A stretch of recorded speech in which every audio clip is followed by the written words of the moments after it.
a playlist original. All right. Hello, everyone, and welcome to another episode of Back to the Blockbuster with your hosts, Gaius and Jackson. It's a very, very packed house, my friend. That's right, it is. Yes, we got a lot of guys. Happy to have you guys on. Yeah, we are. And it's another anniversary episode, and this is a pretty big one. I was telling one of the guests offline that when I put out, if anyone was interested in joining us for this particular one, I got a lot of responses for it and had to turn some people away. Otherwise, there would have been like 15, 20 of us in here. And, and nothing would have gotten accomplished. But that's just how much people really love this particular film, because we're celebrating 15 years of The Dark Knight. And Jackson and I were really excited about doing this one. We put it on the calendar, and we were also excited about potentially getting other people on to be with us to talk about it. And I'm glad we got this particular group, because we have one person who's been on with us before and the rest are all new, but some of us have been exchanging messages. Some of us have promo swaps with each other. So you've heard our promo on their show and you heard their promo on ours. And I'm happy that we all can be together today. So I will just go ahead and start introducing everyone. So I don't know who wants to lead this, because there's three of you from the Films and Fermentation Podcast. Whoever is your sworn mighty leader can go first.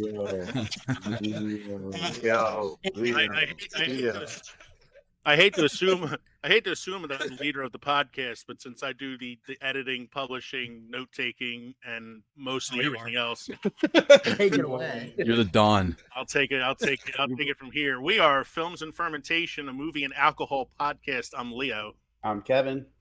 I'm Mike. We're just three friends that like to talk shit about movies while getting shit faced. What's up? Hey, cheers to that.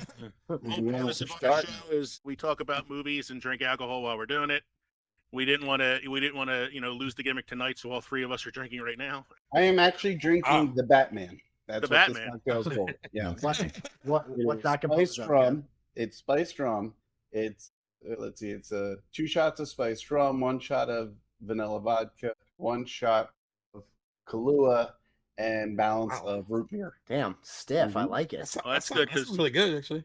Tasty. I'm drinking the Bruce Wayne, which is 2 ounces of bourbon, a half ounce of maple syrup, and 4 ounces of iced coffee. Ooh, I could get behind that. That sounds great. Mm-hmm. Sounds how ironic is it to be named after a character who's famous for not drinking alcohol? Not drinking alcohol. And Mike, bourbon. Just drinking peach whiskey on the rock. Nice and smooth. They're teachers, so they're off. I work a full-time job year round. Yeah. And it's Monday. Kevin and I are teachers, so we're used to being on video chats with 15 to 20 people where nothing gets accomplished. Oh, so this should be nothing new. Teenager, so I'm not used to seeing all these faces on there. Usually it's just blank screens. Yeah, because they don't want you to realize they're in their beds. That teacher, right? Ferris Bueller. Anyone? You can't bring up Ferris Bueller. That's a sore subject for Jackson. Oh, no, not anymore. It would have been 2 weeks ago. Now I'd say I'm that film's biggest champion. Jackson had just watched Ferris Bueller for the first time. Wow. That's right. Yes, finally. I don't know. Couldn't tell you why it took me so long to get to it, but goddamn did I ever enjoy that. But almost as much as I enjoy The Dark Knight, because, man, I just got this watching yesterday. I did as of recording, so we're Monday. On Sunday, I got a Nolan double feature in because I was preparing for Oppenheimer. So me and my bud got Dunkirk in, and then in the evening got The Dark Knight in, and man, I don't know about you guys, I'm sure wouldn't be surprised if you all agree, but does that movie ever hold up 15 years later? Like, it never gets old. Oh yeah, wonderful. Sounds good. Fantastic. It's still good. Mm-hmm. Yeah. And also ratting out our guests, we got another newbie, Adam from the Flipper Flix Podcast. Just told us that they just had 200 episodes. We're almost there. Almost there. Almost at 200. Which makes us, I mean, we were so happy with like getting to 100, and then you hear other people who are moving along. You're like, well, I mean, we'll get there eventually. But tell us a little bit about your show and what it's all about. Yeah. So it's my wife and a close buddy of mine that I've known since I was in like 8th grade. I lost track of how many years that is. I don't want to go back and look. we kind of do like a different thing where we spin a wheel like of categories, and then we pick a movie based off of that category. So we don't actually know what we're gonna watch. I until, like the that. week That's before. cool. That's cool. Cool. Like that. This summer we're doing something weird. We're doing Dog Days of Cage. Just all summer long, we're doing Nicolas Cage films. That's sick. Yeah. What a filmography. I know. We started with like Gone in 60 Seconds. We've done like Mandy. Got a few other good ones coming through. So. No doubt. Awesome. Yeah. So Mike and I are laughing because Kevin hates Nicolas Cage with a passion, and we tease him all the time about Nicolas Cage and being his favorite actor and shit. I can pick out a handful of Nicolas Cage roles that I can sit through and not vomit. But for the rest of them, it's really tough. You might be the first I've heard just outwardly say you hate Nicolas Cage. This is a first for me, but hey, I respect it. I mean, I love me some Cage, but he's not for everybody, that's for sure. No, yeah, he acts himself a lot. You got to respect the longevity, though. Oh, It's for that. You need to check out. Hopefully, on your wheel, you land on Pig at some point because We got. Yeah, good. Yeah, I was like, oh, that looks good. I'm just gonna buy it. Yeah, I bought it a while back. Watched it. It was great. Raising Arizona. That came to mind from the time. Yeah. Leaving Las Vegas is good too. Yeah, Yeah, it's awesome. Yeah, I was gonna say it's Oscar one. Yeah. I haven't seen Gone in 60 Seconds. that one he did recently, the Massive Talent or whatever it was called. Yes. Unbearable Yeah, Weight of yeah, Massive The Talent. Massive Talent was really, really good. That's our season. That is so appropriate. Great choice. Yep. He had a trailer just the other day for a new film he's in. It's called Retirement Plans, and it looks bonkers, apeshit crazy, and I can't wait to see it. You're just like, Make okay, Kevin thank you for watch talking. Yeah, that's just how it goes out. Man, it's just He loves acting. I don't think he's retiring anytime soon. He has a lot of tax money he's got to pay back. Yeah. He's- All those castles and octopi cost a lot of money. The guava- He's got some exotic stuff. Yes, he does. He knows how to spend. And then last but not least, joining us, the dude with the manly, sexy voice is Ty, who was actually on, with us for our Fast and Furious episode. And if he could talk about that for over 3 hours, he can talk about anything. So thank you for Welcome back. coming back and being on with us again. Pleasure. Been meaning to get back on. It's been busy, but I absolutely couldn't resist talking about one of my favorite movies and favorite directors of all time, Hey, there we go. Mr. Christopher Nolan. So thanks for having me back. I guess I know what you're going to be seeing Yeah, first no for Barbenheimer. Safe. to I've say. got my 70 millimeter Oppenheimer tickets for Thursday night already. I just bought my Thursday night ticket today as well, and if I hadn't got it when I got it, I don't think I would have been seeing it opening night. So Yeah. I couldn't get IMAX, but I got a 70 mil, so it'll be good, and then I'll go back a second time and see it I'm sure I'll proper. see it. Lucky I don't have IMAX here, so Shit. There's not many IMAX screens even in Toronto, so that's why it was tough to get tickets. But no doubt. Yeah. I live next to the tallest IMAX in the world. They can't say the largest, but it's the tallest. Okay. Where's that? South Carolina, you said? I'm on the border of Georgia, so it's in Pooler. No kidding. Cool. Yeah, I don't. Yeah, Ooh, we I saw guess a car in it. That'd be cool. That is awesome. I'm seeing Barbie on Thursday. I will be seeing Figures. That'll be fun to talk about. I'm going to try to see it on a weekend, so we might be chatting it next week. But, I'm interested. Well, it was a big debate too. It was like my brother actually wants to see both of them, but he was like Barbie would be more fun, and he was like because we're going to go Thursday night and it's a 3-hour movie, and I don't want to get stuck going at like 9 o'clock at night seeing that, and it's 3 hours long. Well, what's Barbie? Not 3 hours. Yeah, it's got to be like 2. I mean, I actually haven't checked, but I'm gonna It's under assume 2. that It's an hour 54. I'm going at 10:30. It didn't even occur to me till right now that that's gonna be it's gonna be rough. very late. We're seeing it at Yeah, 10. very rough. I'm seeing it at 6. I'm fine, but you are. Yeah, you'll be good. Yeah. Holy shit. Yeah. Well, I'm nocturnal. That's why I relate to Batman. So it should be Same, okay. same here. So, a Nolan release is like Christmas, so you can't really put a limit on that with the time. Who cares? But Yeah, same. He'll late night, my friend. Same thing last time with Tenet and Dunkirk the time before that. So Yeah. Someone was mentioning online that 15 years ago when this movie came out, that of course it didn't have the same like Barbie, Oppenheimer kind of thing, but this movie came out the same weekend as Mamma Mia, which is like counter programming. yeah, the same day. Same day. They both ended up doing. Of course, Mamma Mia didn't make as much money as this, but they both ended up doing really well, and there was something for everyone. Like much like this weekend. Nice. You can't go wrong either way, I don't think. Very much counter programming for sure. What you see. Yeah. Very much so. I did not Not an see accident. that weekend 15 years ago. Batman fans are also like, so. Yeah, of course, yeah. There's secret shame that You're letting too much information. I mean, I'm looking at Box Office Mojo. Like, Mamma Mia made $144 million. That's pretty good. Yeah, and that was in 12th place. And that For that year? That, Wow. it was Dark Knight was number one. I think it did like six something worldwide. Yeah. Yeah, it was 530 million gross domestic, and then Iron Man was second. Makes sense. the dawn of the superhero for the modern Yep. superhero Movie. Yes. And then Crystal Skull was Oh, Crystal Skull. I think I it's- just saw Dial of Destiny. Ugh. Oh man, see, It was a good for what it was. It was good. I saw it at the drive-in, so oh, it was that's a good place to see it it. was like a perfect Yeah. place to see it. It was. I felt like I went back in time like 20 years. No doubt. We do have one of those around here though, so I'm lucky for that. No IMAX with a drive-in, which Yeah, it was makes pretty sense for cool. New Brunswick. Yeah, I haven't been doing a absolutely. drive-in forever. The drive-ins became really big. I don't know if it's like that everywhere else, but they were big out here when the theaters and stuff shut down. So a lot of people were still going. Ah. to those. Surprised they haven't made a You comeback. see, Like, yeah, I want to own one someday. it was a brief moment in 2020 Yeah. when they were, and then the real theaters came back and they were like, "Oh, hey, peace, we're not going to those anymore." But it was fun for a little bit. Conditioning To and go see like sessions. Yeah, I saw Jaws, We're Jurassic spoiled. Park over the pandemic. Nice. Yeah, we were a very spoiled bunch.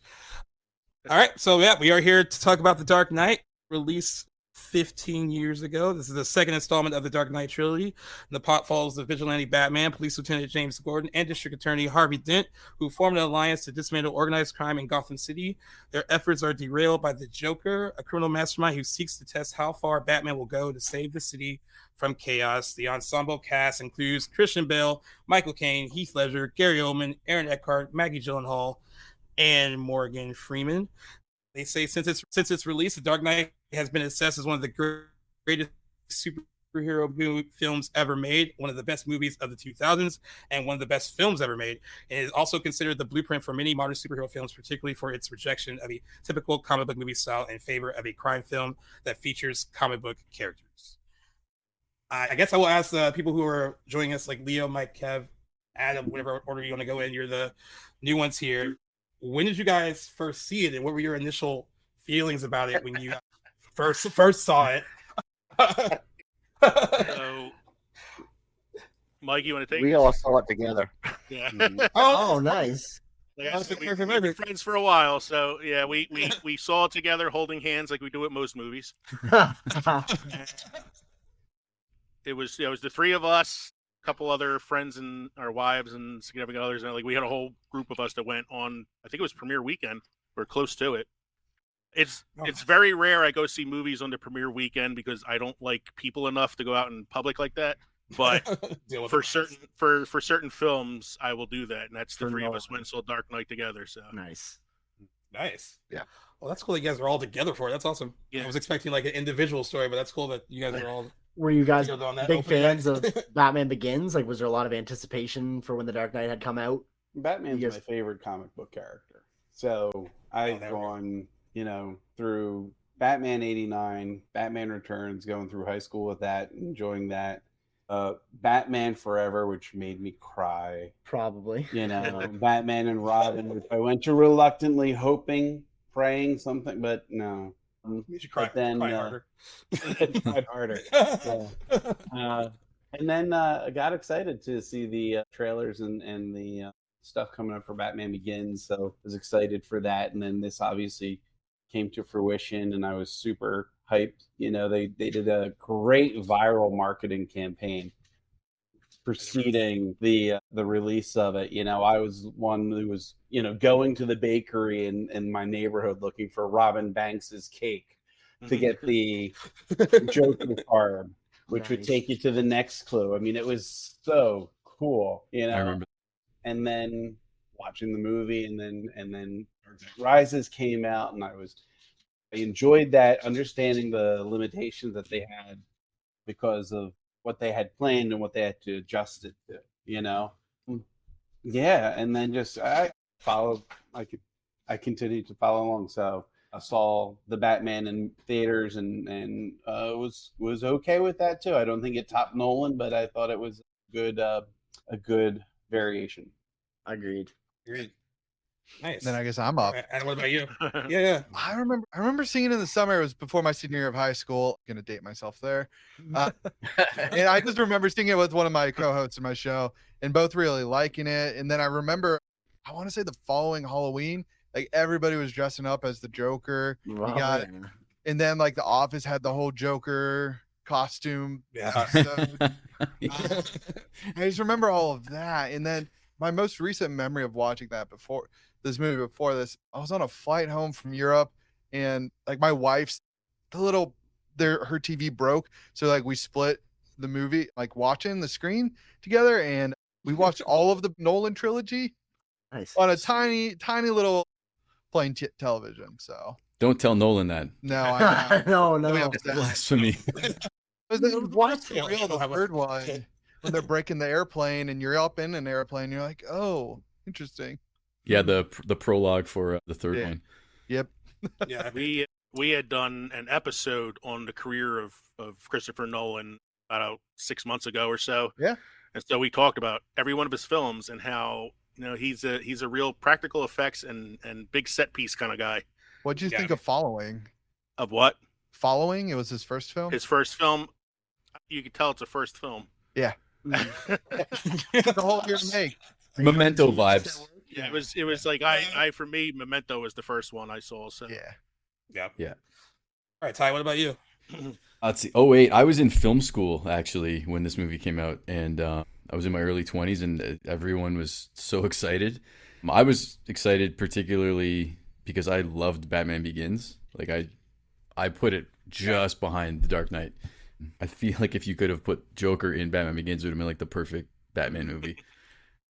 But yeah, I saw it a few times. I saw it opening night by myself at like midnight, and I don't usually go to the movies alone, or at least not back then so much. But I mean, I've seen it a bunch of times. It gets better every time you watch it. You notice something else, but just an absolute perfect film.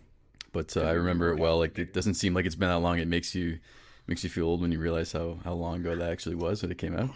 Yeah, you're like 15. It wasn't 15 years. Yeah, and then I did Joker for Halloween that year. Yeah. Hair was that length, so it was pretty legit. I put on my top acting performance, Nice. scaring people at Halloween parties, and yeah, I mean it was fantastic. And then I mean that the Office thing, that's why I was laughing. Yeah. Picturing Dwight. You want to see a magic trick? Wasn't it you who also dressed up as him too? Yeah. No, where I was, there was no one else, luckily. That's good. But I went to a McDonald's afterwards, and there were a couple other people dressed as him, but not like I looked like I bought it was like hundreds of dollars, like a movie accurate costume. Did like the makeup properly and everything, so it was pretty terrifying. I think it was a similar thing when the '89 Batman came out. Like everybody dressed up as the Joker instead. It's a Batman movie, but everybody wanted to be the villain. Yeah. Star of the show, man. Yeah. When done right. Yeah. The little kids were Batman and the grown-ups were the Joker because they can relate to it. Yeah. They know how life can make it crazy. Yeah. That's right. Yeah. God bless the innocents. Well, this 15 years is gonna make most of us feel old, except maybe Jackson. No, still feeling. What was your- but maybe not so much. What was your first experience with it? Well, sadly, I have no recollection. I don't recall seeing this in theaters. I know I was in theaters for Dark Knight Rises, and I had seen The Dark Knight before Dark Knight Rises, but I was only 10 when this movie came out. And I had just turned 10. And I know. Wow. I know, sorry. And I remember it being all like, it was very much a pop culture milestone.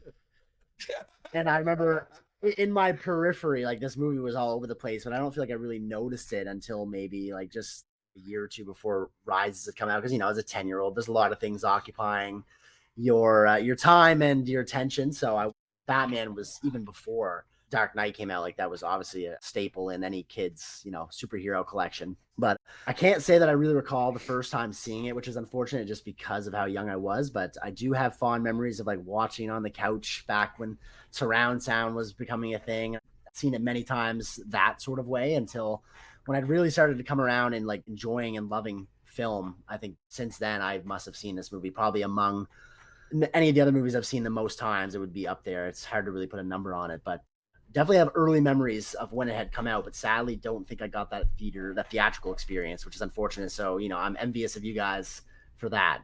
There's no doubt about it. No, but you got to play with all the toys, whereas if we bought the toys, it would look weird for you to buy the toys. That's right. 100%. Not to say we didn't buy the toys, but for you it looked. And I wouldn't blame you guys one bit, especially all the Joker memorabilia. It was super cool. I had the Tommy Lee Jones Two-Face. That was like, then it was appropriate. Yeah.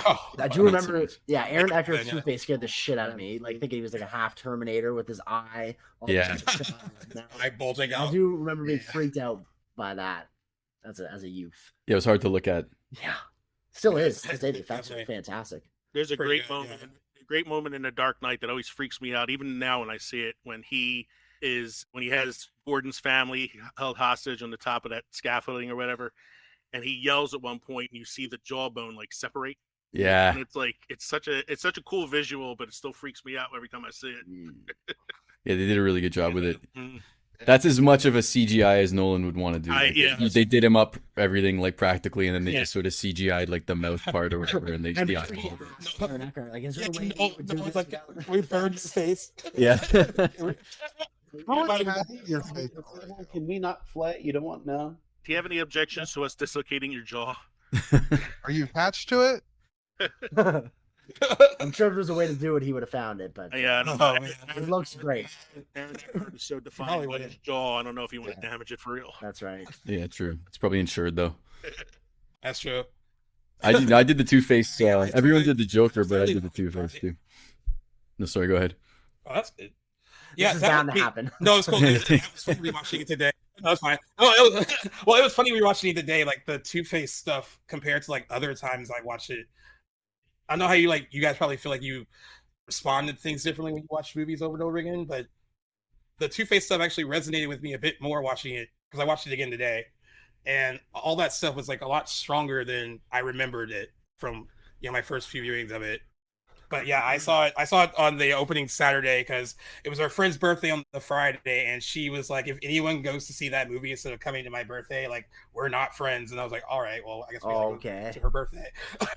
So we all had to go, and we all the guys were like trying to figure out like, well, how are we going to go see it? Right, we just gotta go see it tomorrow. And like we were trying to see if we could sneak out to go. It just wasn't going to happen. But I saw it 3 times in theaters, and 2 of those times were on the same day, on that Saturday. There was a 6 a.m. showing on Saturday, and me and 3 friends went to that. My 6 God. awesome. And then you're the man.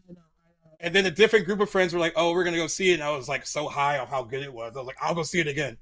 And I went with them that night, and we all thought it was the best thing we've ever seen up to that point. I think, and I just remember all my friends were just so obsessed. I'm like, I don't know if you remember back then, it was like number 1 on IMDb for a little bit when it first came out. Yeah. And all my friends were obsessed with voting for it because, they were like, fuck those older movies. Let's get this one, like, keep it at number 1. It was like a really fun, interesting time. But like, it was interesting. Like, even then I felt like we saw something that kind of changed what that genre would be moving forward. It's crazy too, because I didn't think about Iron Man coming out like that same year, like a couple of months before this. In my recollection was of like Iron Man coming out a couple years earlier than that. It's just weird that it was the same. Like when we did a 15th anniversary episode for Iron Man, I was like, wow, this is the same summer pretty much that The Dark Knight came out, and I guess game changing comic book movies in their own right, but this one I think had a little bit more prestige added to it, where you feel like you weren't just watching a comic book movie, and that is a credit to Christopher Nolan's direction and his writing, and then everyone involved from like top to bottom. And I thought Batman Begins was a really strong movie too. I just remember coming out of this, so I was like, I don't know, like you talk about sequels that kind of top the original, and this was clear right away after it was over. Like that was so much better. Even though I love Batman Begins, and Batman Begins is one of those I watch now and appreciate a lot more with each viewing too. but this one really just stood out as this was just a great piece of filmmaking, and not just a great comic book movie, but a great movie in general. Period. It might be the best sequel ever. I There's think an it's argument there. Yeah, there definitely is an Well, argument. yeah, you got to look at like what's. So you're arguing between that, The Godfather Part 2, Empire. Strikes Two. Back. Empire Strikes Back. Yeah, There's a Just got their Lord of the Rings in because of Lord of the Rings. yeah, fair enough. Lord of the Rings. Too Fast, Too Furious. Yeah, need to get that in there. Yeah, I got that's Lucas cinematic Muppet. mastermind. Ejectocito! Aliens. Yeah. Aliens, yeah. Terminator. Okay. Terminator 2. But There's a pantheon of good sequels, and this is one of them. Yeah. Yeah. Certainly. But all those other movies, the first ones were probably better than Batman Begins. There's just different ways to look at it, but it'll always be True. in that top 10 for sure. Certainly. Yeah. I can't imagine a day where this movie gets topped. Yeah, I'm looking at the IMDb top 250 now, and it's third on the top Is it? 250. It's third right now. Yeah. Okay. Yeah. It was 4 last So time. what's like Godfather 2 and Shawshank? Shawshank is 1. Shawshank's 1. Godfather's 2. Dark Knight 3. Godfather 2 is 4. And the original 12 Angry Men from 1957 is 5. That movie's amazing. Classic. Yeah. Wow. Fantastic. That's like a perfect film. No, I was just thinking when you were saying the Iron Man thing, I always thought that came out in 2009, but I think the irony is the fact that like they were so different, but the fact that the Iron Man sort of set the stage for all the Marvel movies being like bright and colorful and a bit more approachable. That's why they were so successful. And then the brooding, dark DC movies weren't successful, but this was like a weird anomaly where it worked for them. Well, that's It's just a formula that they just like kept going with, and it didn't ever work again. Superman shouldn't be dark. Batman should be dark. Yeah, How the comic books True. are. That's true. yeah. They're just like, nope, do it all. Yeah. I think Yeah, they they made Man of Steel and like try to do that as well. Yeah. Yeah. Like, you're Well, not Nolan produced it, right? So it was. You're not they were trying supposed to do the walk same away sort from of a thing. Superman movie feeling depressed. Yeah, No. yeah, exactly. Well, The I next guess one the will be thing colorful. Works for this doesn't necessarily work for everything, and I think like when this was successful, like critically and financially, there's I guess two minds to think of it. It's like you have the Iron Man approach where you have the bright and colorful superhero movie, or if you want your dark and brooding superhero movie that will be respected not just by moviegoers but by critics as well. This is what you have to do in order to get that kind of attention, and I think we've learned since The Dark Knight that like what works for one particular film does not work for Yeah. all the rest of them, which is how Hollywood thinks. Like one particular hit, they're like, all right, copy that and do that again. You're so right. It's just You know, like, I feel like yeah. the DCEU wanted to be the MCU, but so like they rushed a lot of their storytelling. Yeah, But they Yeah. were also like, but we have to be different in some respects, so let's just make it really gritty. yeah, Yeah, it's a case study of how not frame your universe, I guess. And they were way too busy catching up to Marvel when they just should have been focusing on their own content. But too true. It Too did right. like 2 movies before they put everyone together. It's like Yeah. you didn't make us want that yet. You got That's to right. like slow Right. burn it a bit more. Like Marvel had the right idea. Yeah. Hopefully that the new iteration of the DCU does that and does it properly. I have faith that they will, but I don't know. I don't know if I want to. I'm ready to see a new Batman yet. I think I'm still. I'm happy with Pattinson right now, and That's true. Yeah. who knows what they could do with. Yeah, what a waste. James Gunn and Matt Reeves are going to work on their independent projects. Yeah. So you can still enjoy their versions, and Separately. Yeah. Yeah, really, but still understand, like, But how much is too much? It's like Disney. That's a good point. It's like Disney oversaturating the Star Wars market. Yeah. that's a good point. Yeah, and then because you still have the Joker, so it's like 3 different universes, unless they decide to connect that with the Reeves verse. Well, they already created a Joker in the Reeves verse. See, True. They have that to go off of too. Nobody wants. Spoilers. yeah, I was thinking of the Jared Leto Joker. I was like, nobody wants that one. oh no, You're talking about the. You're talking about the Barry Keoghan one. That Yeah. Which give me that. I'm all for the Arpats trilogy. Oh, yeah. And I'd love to see Barry Keoghan as the Joker full time in a sequel. That little 5-minute clip we got was fantastic. yeah, it's crazy that they omitted it from the film. You're right. Well, I mean, the film was already 2 hours and 59 minutes. Yeah, Yeah, it's What's 5 more? Fuck. That's 5 more minutes. Yeah. for 5 more minutes. if it starts with a 3, it'll chase people away. What's a True. little more pressure on my bladder? Yeah. On that note, I found, I don't know about you guys, I'm sure we all watched this like fairly recently in anticipation of the episode. Am I wrong? Found that the runtime for this movie still absolutely flies. Yeah. Yeah, does. it's such Yeah. a quick watch. Yeah, to put that into perspective, I watched it 2 times in the last 2 days Oh wow. There you go. in preparation for this, and yeah, both times I was like, "Wow, it's over." All right. Yeah, I wanted just to keep going every time. I mean, that's like every Nolan Yeah, movie. when- Yep. He's like the Yeah, greatest pacing director of all time. Yeah. They never seem too long. They never get boring. There's never scenes where you're like, oh, I'm just going to fast forward through this. I guess Jonathan mostly wrote The Dark Knight, though. I think his brother. I think was that's who got Jonathan Nolan, Chris Nolan, and David Goyer. Yeah. Right. Came up with the story. Yeah. What a trifecta. Yeah. So it's funny because Jackson and I talk about long movies all the time, especially recently, about how like, oh, that felt too long. Like, why are we pushing like 2.5, 2:45? And I was watching this today, and I didn't want it to end. Like, it was like when it was over, I was like, oh, I can go another round with that. And like, that's rare now where movies are this long, where I feel like, like, oh, like you look at your watch, and you're like, oh, there's how much more? It feels like it should have ended 20 minutes ago, but this really moves. I agree with Jackson. It moves like so fast, and like there's not a moment that doesn't feel like unnecessary. Like every beat of it feels like it had to be there, and that's a testament to his direction and the writing. But yeah, it really moves. Like when it was over, I looked at the runtime, I was like, oh, I forgot it's this fucking long. But What is it, like 220? How long is it? Like I didn't even check. I think it was like 220, 225, something like that. Perfect. When yeah, Well, that's yeah, I think it's like a testament to right. Heath Ledger's performance as the Joker too. That like he's really only in the film maybe 25 minutes.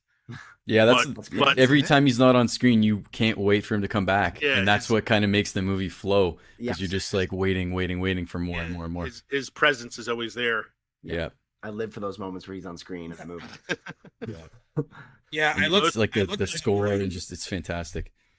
Yeah, some of the people that said they said he has like 33 minutes of total screen time. 33. I was like, how long Sounds this about movie right. is it? And that's it's crazy because it feels like his presence is throughout it. Like he doesn't feel like he's in it that short amount of time. But you're right, you are really looking forward to like when he pops up next. To the point where I have a friend that plays devil's advocate that's always like, would that movie be as good without, like, you really love it because of him, or is it just a lot of different things that make you fall in love with it? You kind of remove that element. Is the movie as good?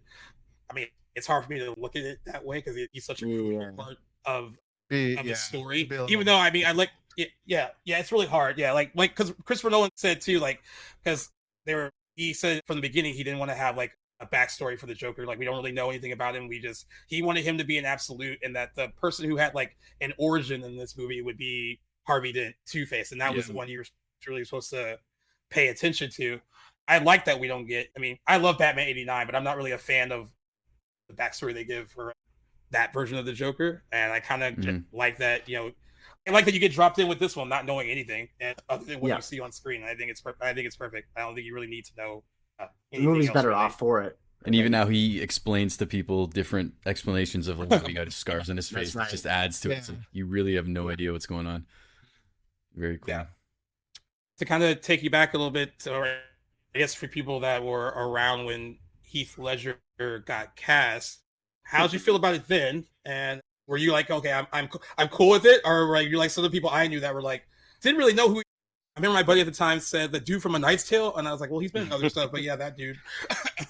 And did you remember a little bit of like kind of like, like with any superhero casting, there's always naysayers, I guess. So like when certain people get cast, but I feel like this is like one of the first instances of like internet backlash. Like it's so prevalent now to get cast for things that like you're used to it. But I feel like this is the first time I remember people going like, the gay cowboy. Yeah. Right. I was like, oh yeah, it just done Brokeback 3 years before this, which is an amazing film, and he is great in it. When I heard he was cast, I was like, well, that's interesting. I'm curious to see what he does with it. And then I remember seeing the first images of him online and getting kind of excited by it. And I had liked him enough in some of the films that I've seen him in that I wasn't too worried about it. But I remember there was some anger online.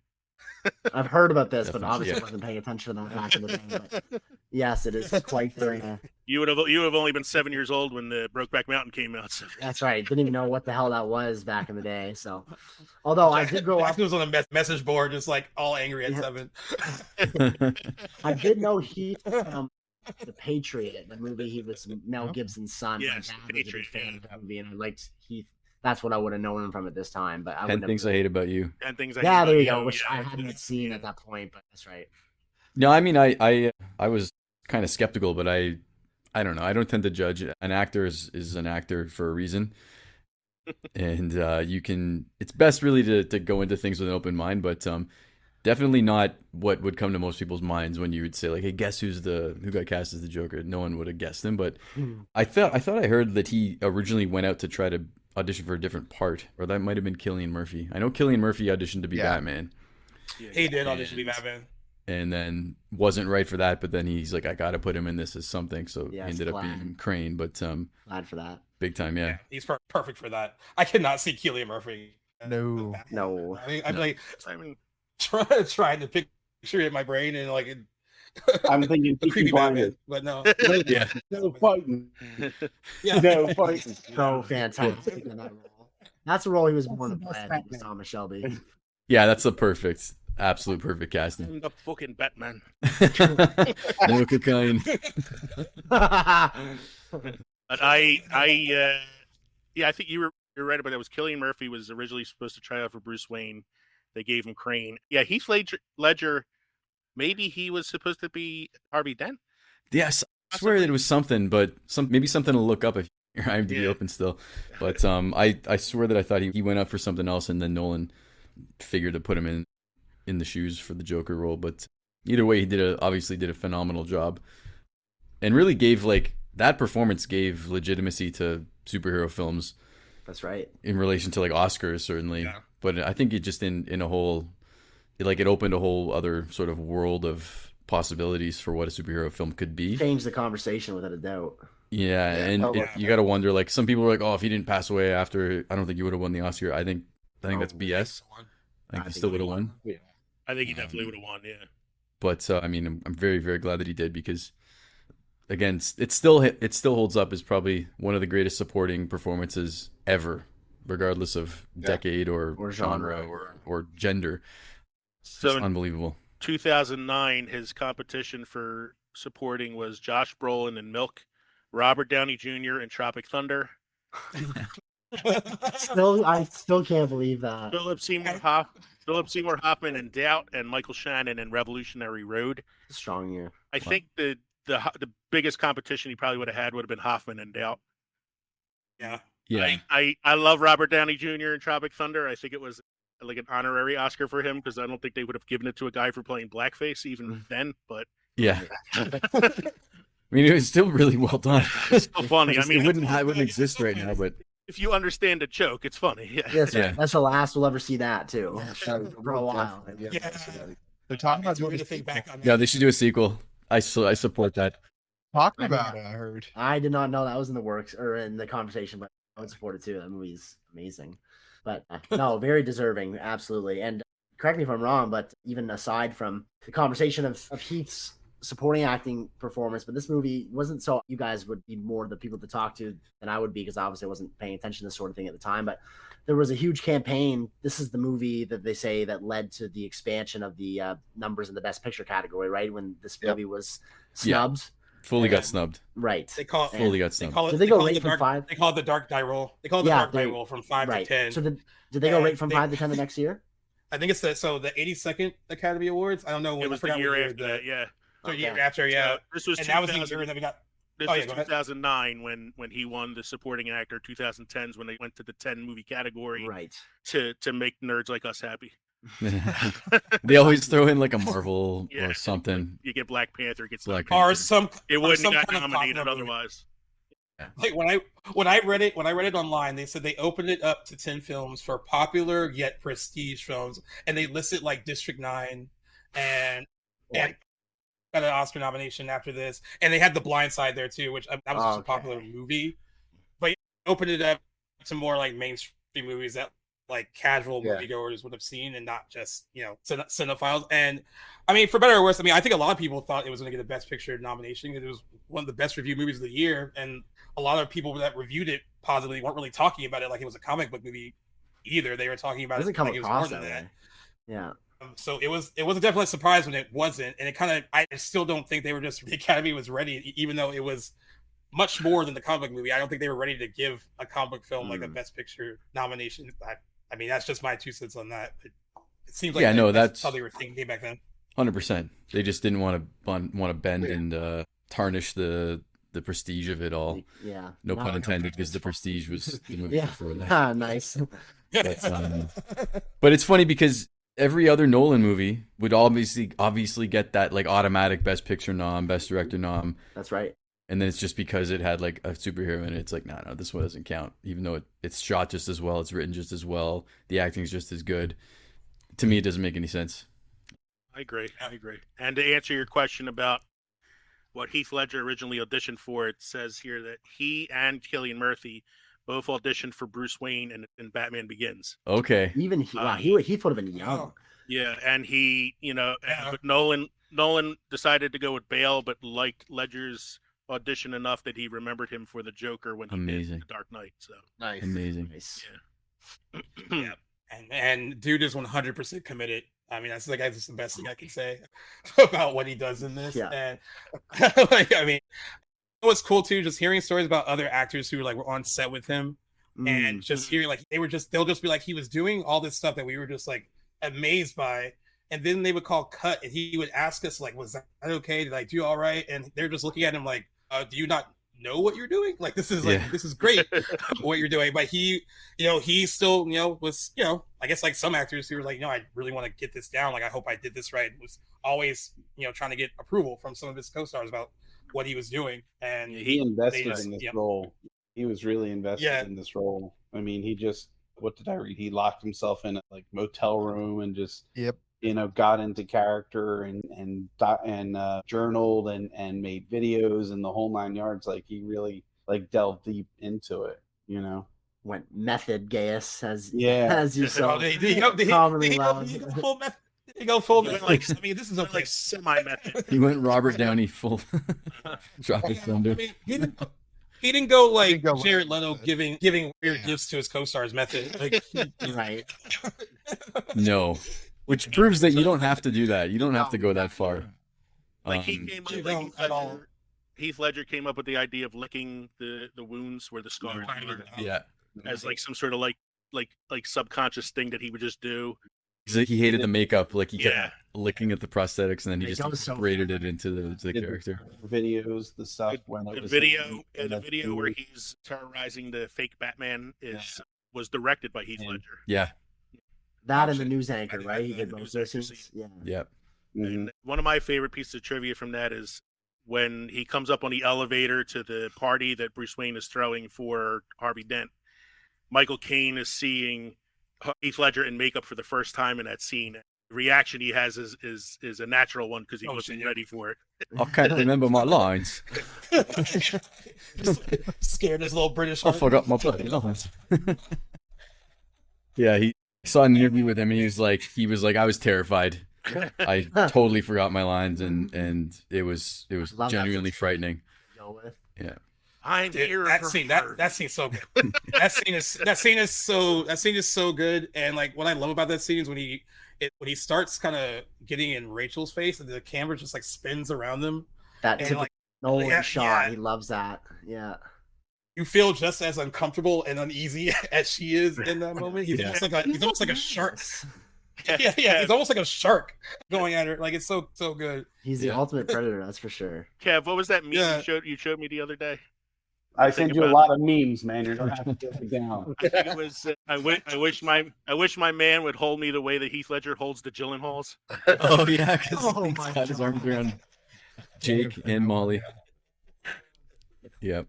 Actually, that's a great note. I was curious what you guys thought at the time, having seen Katie Holmes' performance in Batman Begins. Did it deter you that she was recast by Maggie Gyllenhaal in this went role? on to make that bother you guys that at all? blockbuster, didn't you? That one with Queen Latifah. She wanted to make mad money. She did Mad money. It's a Oh, I Dark thought Knight. she was regretting That that. was definitely a better direction for her.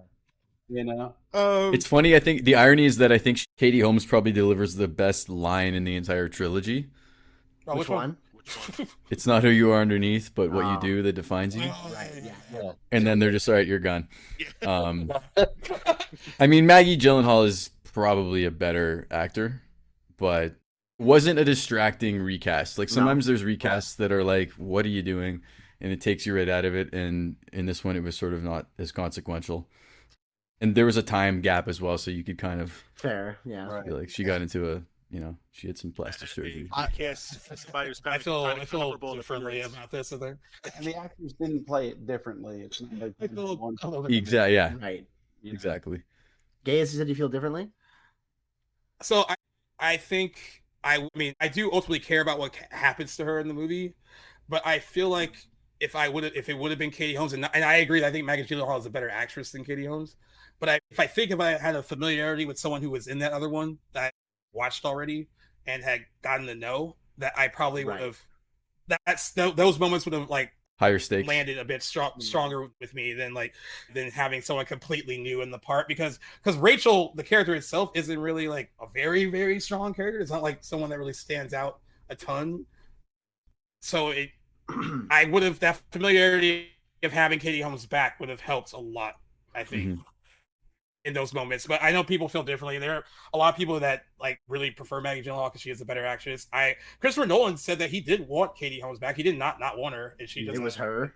She chose to do Mad Money. It was her decision. Queen Latifah. Yeah. I think she's with Tom Cruise at the time as well. Yeah, I thought that was why. I thought she like was having like a baby or something, and like just couldn't do it. But I thought she had to ask permission from Tom Cruise because she could do it. Scientology.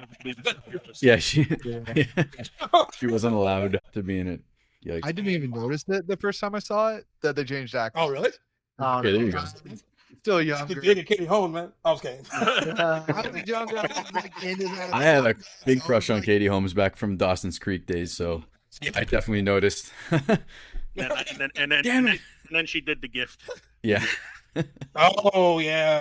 That was the only reason we all saw that movie back then. They were like, what's that movie about? Like, I don't know.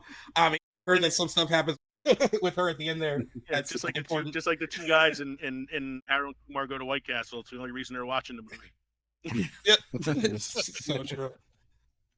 I was agree it weird for you, though, Leo?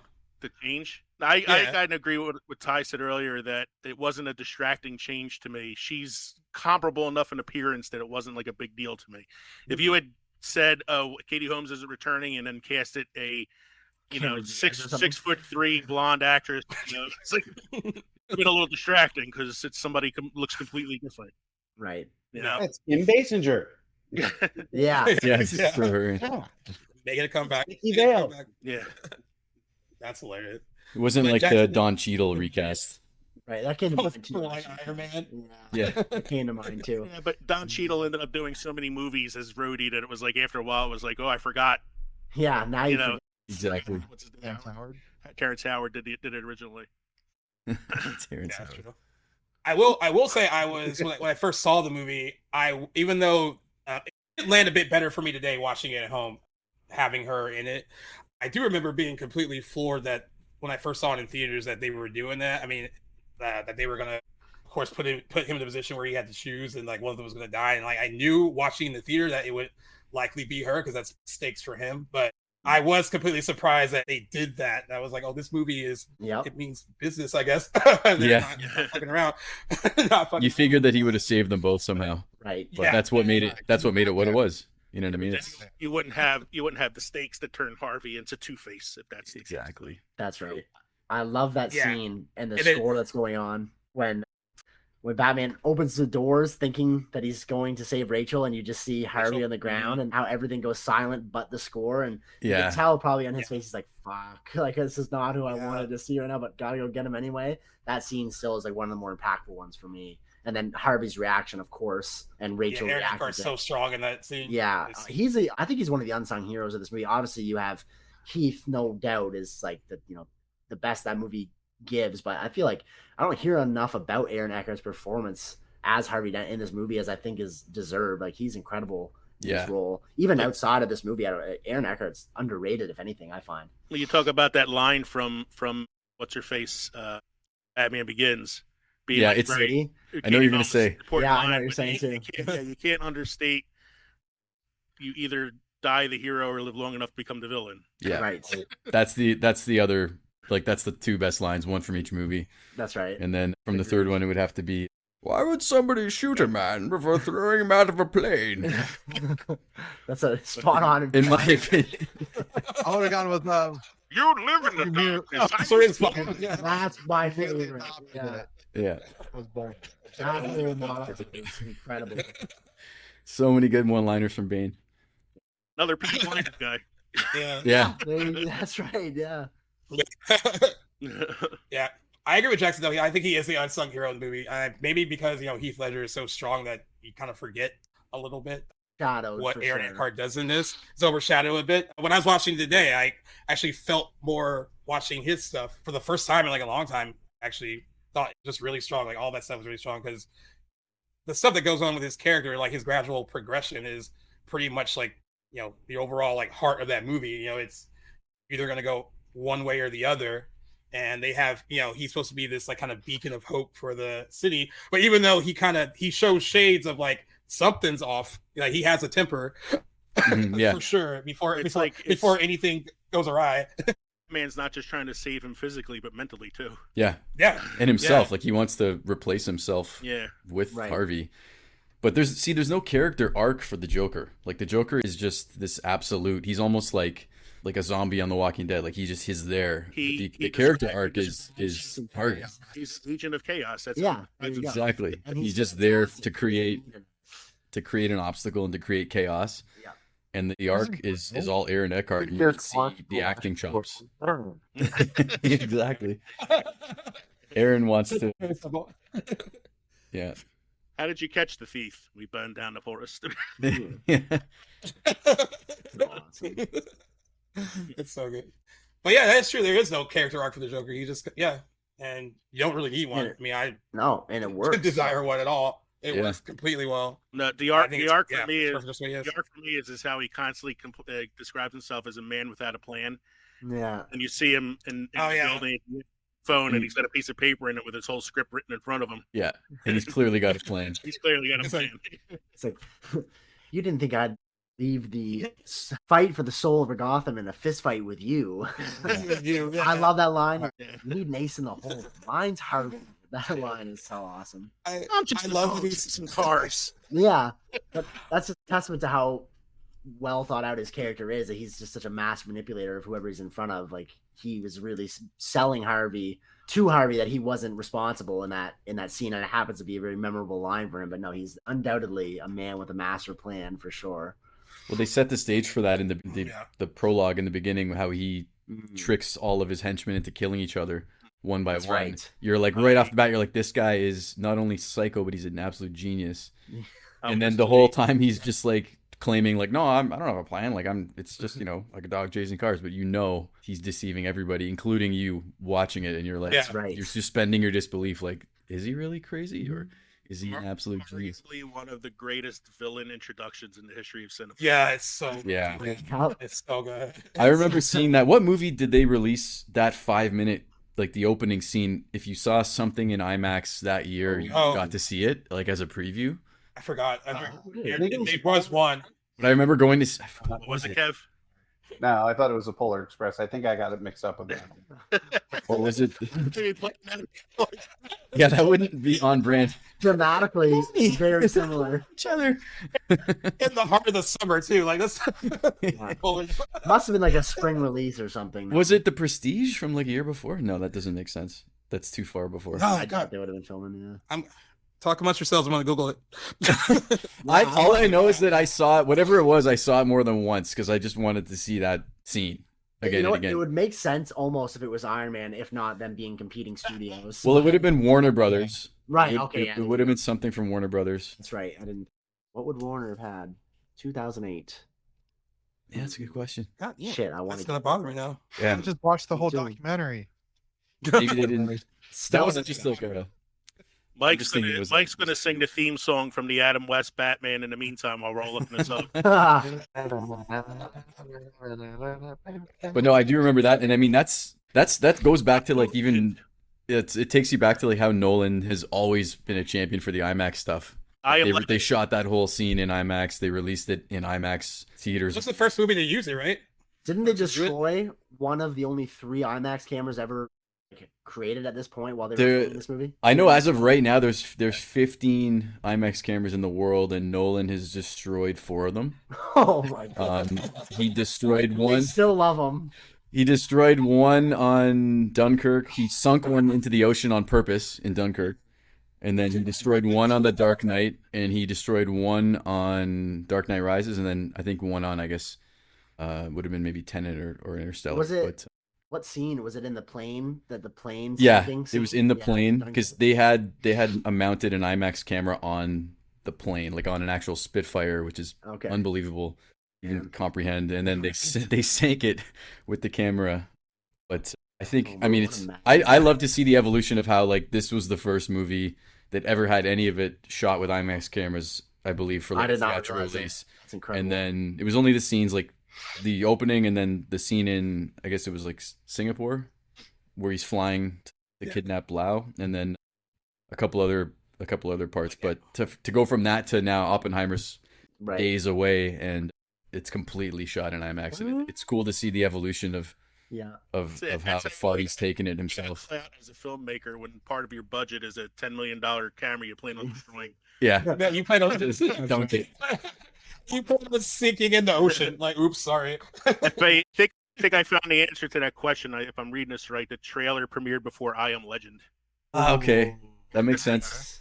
Yeah, because I Am Legend they had the little Easter egg on the billboard. They had the Batman Superman movie that didn't actually exist. So that makes sense. Might have been better than one it did. So was I Am Legend? Was that a late 2007 release? Late 2007, I think. Like 2007. Yeah, fair enough. I was close. It's just like the Polar Express. It's a similar. Couple of small differences. It's not as terrifying as the Polar Express. Yeah, I think the vampires in I Am Legend are less scary than the children in Polar Express. They like the eyes. Dead eyes. Oh my god. But how would you get your hot chocolate? Yeah. Hot chocolate. I'm sorry. I'm still trying to imagine like the first 5 minutes of this being attached to like a children's Christmas movie. That would be enough to make it Kevin. one already. Maybe Batman Returns. The Max Shrek scene. Yeah. Every parent having flashbacks to Batman Returns, letting their kids go see that, like, oh, that's not appropriate for a child. Yeah. Cover your eyes. Oh man, that's hilarious. But yeah, I do. The IMAX stuff is all really good. All those scenes, I still love. It's the action scene with the whole truck flip in the middle of the street. It's still like when I was watching it today, I just felt like a little kid watching it in my room. I was like, no. I actually rewound it.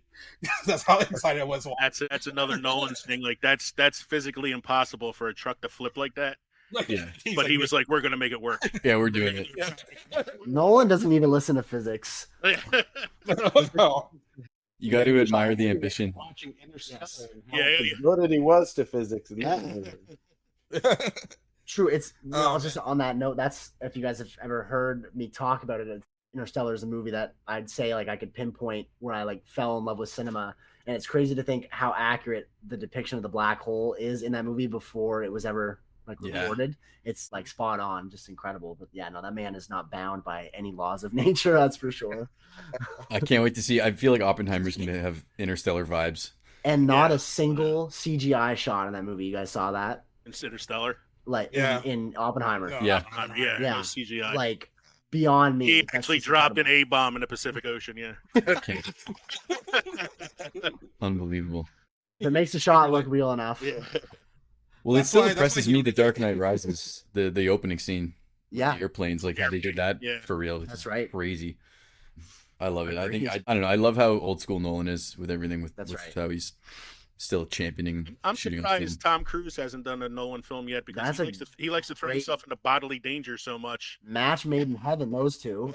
I feel like Tom's ego might clash with I don't think Nolan has much of an ego. At least I was gonna mention that. Yeah. I feel like They Tom Cruise both produce their own stuff, so they Like, probably just both have their own game plans or whatever. It might be a match made in heaven or hell. I don't know. Depends on Heaven or hell, one of them. Yeah. I'd like to see it happen though. Getting back to the Dark Knight, I'm kind of curious since we have 7 people here. What is everybody's favorite scene in the film? If this wasn't asked, I was going to ask it. So I'm glad you brought that Because I up. feel like everybody might have a little something different here. I could say I have 5. I'll let you guys answer it first, but I'll just do what's left by the time you guys answer it. Are they ranked? Because I mean, I can start, but it's not even a scene so much as it is just a moment.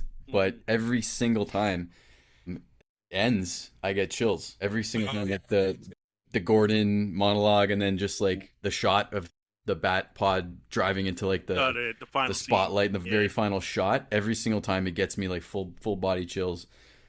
So that ending, I would say would be my favorite scene, but that's a tough call. Like the whole movie is almost just one big fantastic scene. It's a great it's a great thing to end on too, because then it goes right into the titles. Yeah, and then just like just and perfectly done. Hans Zimmer, that score is fucking amazing. Beautiful. Yeah. He doesn't get enough credit. I would say I'm the opposite of it. My favorite scene is that first Bankai scene. Yeah, that's not it just either, man. It just sets the movie, so I don't know, brings me into the world immediately. Yep. That's why I just also I killed the bus driver. Yeah. First line. Driver. What doesn't kill you makes you stranger. Yeah. Plus, From you the get get-go. a great cameo from Bill Fichtner. Yeah. I know. Frank Teller. I know. Did he try that's Two-Face? Who, Bill Fichtner? He actually can would have see been that. cool. I could see that. A Totally. little older, Yeah. I think. Him and Aaron are the same thing, just different fonts, I feel like. that was a Good way to put that, man. Aaron Eckhart, like market correction for Bill Fichtner. Yeah, there we go. just a gaunt version. Yeah. No, that was put in there as a tribute to Heat. Yeah. Heat inspired a lot of the Dark Knight, especially that scene, obviously, but the whole sort of mood of the movie. So I heard that he was cast. The things that I love about Dark Knight is if you took away the costume and the makeup, it's just a movie about a vigilante helping the cops find this loose cannon working with the mob. Yeah. Exactly, which is why it should have been considered for an Oscar, because could have been a take off the mask and the paint and it just everything is the same. Still one of the greatest crime movies ever, aside from the care, take them right out of it. Exactly. The story alone. But I always find it's funny, I'd never think of Heat. You're totally right hearing this now, but to me, the opening always evokes Stanley Kubrick's The Killing, which is another heist movie involving masks. Yeah. But I always think about that. And I'm trying to think, I remember if they wear clown masks in that. I think they do. But I know that Heath's is supposed to be Cesar Romero's, like an homage to his mask. Yeah, with the blue, Yeah, the blue that's right. knife. Yeah. I think my favorite scene is the Joker reveal in the hospital. You know, when he goes to see Harvey. That scene is hilarious, unintentionally. It's just scene in the red hair, you know, the red wig, the dress up like the nurse. He's like, hi. He's like, hi. Like, he knows, like, to Bob. He's like, oh, you look like shit. Yeah. I'm sorry. I recorded that moment when I was watching it yesterday and sent it to two of my buddies that I know find it funny, because there's that scene where Heath is looking, Harvey doesn't react to it being the Joker until he pulls down the face mask, even though you can see the makeup all over his face. It's not until the mask comes down that he starts like shaking in the bed. It's like, you know, it's him. Hey, this is the next me I've ever done. And that's where you get that line that I love. It's a great line. Like, you know, I'm just a dog chasing cars. I want to know if it's What was her name? And holds the gun, but you realize later his finger's on the hammer, so you Yeah, like he couldn't have squeezed it. don't have a plan, but you know you can already he always has a plan. Right. And then that leads to that great scene outside where the hospital's blowing up, and Oh, the explosion. and that's another ad lib scene. Yeah. The explosions didn't go off how they were supposed to, and he just stayed in character, played with the button. So when it starts exploding, he's actually, you know, making a run for it because he wasn't ready for it. That's the kind of method acting that you need, right? Where you just stay in character until you Stay in character absolutely. until they say Yeah, Lesser I'm cool with that. There was a cool there's an interview I saw with Aaron Eckhart talking about that scene, because that's the only scene they actually do together in the whole movie, which is kind of wild. Shit. And he was talking about Yeah. it took them a whole day, and they were kind of like playing around with it, but without really even communicating verbally. Like they were just grunting, like Heath was just grunting and like and like being real broody in the room before they were shooting, and then they put it all together, and then when it was over, it was something like Heath's like, now that's acting, and it just you should look it up. It's a little like 3-minute story he tells about it, but it's an unbelievable. It gives you chills just listening to it. That's Mike, what's your favorite? Yeah, who's left? Mine is it's the magic trick. The pencil through the eye. And that shows you how gruesome he is. Yeah. Apparently that scene took them a long time to do. Yeah. Little gamble here. We'll have 2 diamonds to give his grandma. Yeah. Enough from the like. There's so many quotable lines from that engagement alone. I just like I always laugh. he points to Lau and he's like, the TV. Yeah. And then he like. Yeah. I think it's when Michael Jai White says something on the lines like, "You think I'm gonna let you come here and just take like $500,000 of my money?" And he's just like, "Yeah." That's all he said. Yeah. You think you're super must have walked away? That line makes me piss myself every time. How casual he answers. Casual, yeah. And he like does the look away, just like. There's so many great scenes. Everybody pretty much took all the scenes that I was going to choose from. So, You gotta get 5 ranked. That with the one where he's interrogated by Batman. damn it, that was mine. That's a good one. That's like Which leads it's into that the one scene. in the ending for me. Yeah. I was gonna say that where it leads into the scene where he's alone in the room with the one cop, Yeah. and he's like, like, how many of my friends have you killed? And he's like, Yeah, that's right. Do you want to So know why funny. And I love how that scene Guns feels are and too builds when he's just like, when he's just kind of like, "What do you want?" He's like, "I just want my phone call." That's all, like, this whole time he's like, "That's all I want." He's What like, I love "All right." about that scene too, Leo, is how effectively powerless the Joker makes the Batman, even though Batman has all the brood and the strength and the upper hand on him. Like the Joker's really like his toy to play with in that scene, yet the Joker is still able to flip the script on him, and he says it even in their engagement after he slams him into the wall a couple times. He goes, "You have with all your strength, you have nothing to threaten me with." And it's like he delivers that line so awesome. And when he's just laughing more maniacally, the more he gets hit. Like to me, that's the peak of that movie right there. It's like one of my favorite scenes. It goes back to the scene where we were talking about with the truck flipping over. And afterwards, he's standing in the street with the gun shooting at Batman on the motorcycle. And he's like, "Come on, hit me. Yeah. That's right. Yeah. I want you to hit me. And he can't do it. He's like, because he's bound by rules. Like he keeps telling me, like, you like live by all these rules, and like this is why you can't do it.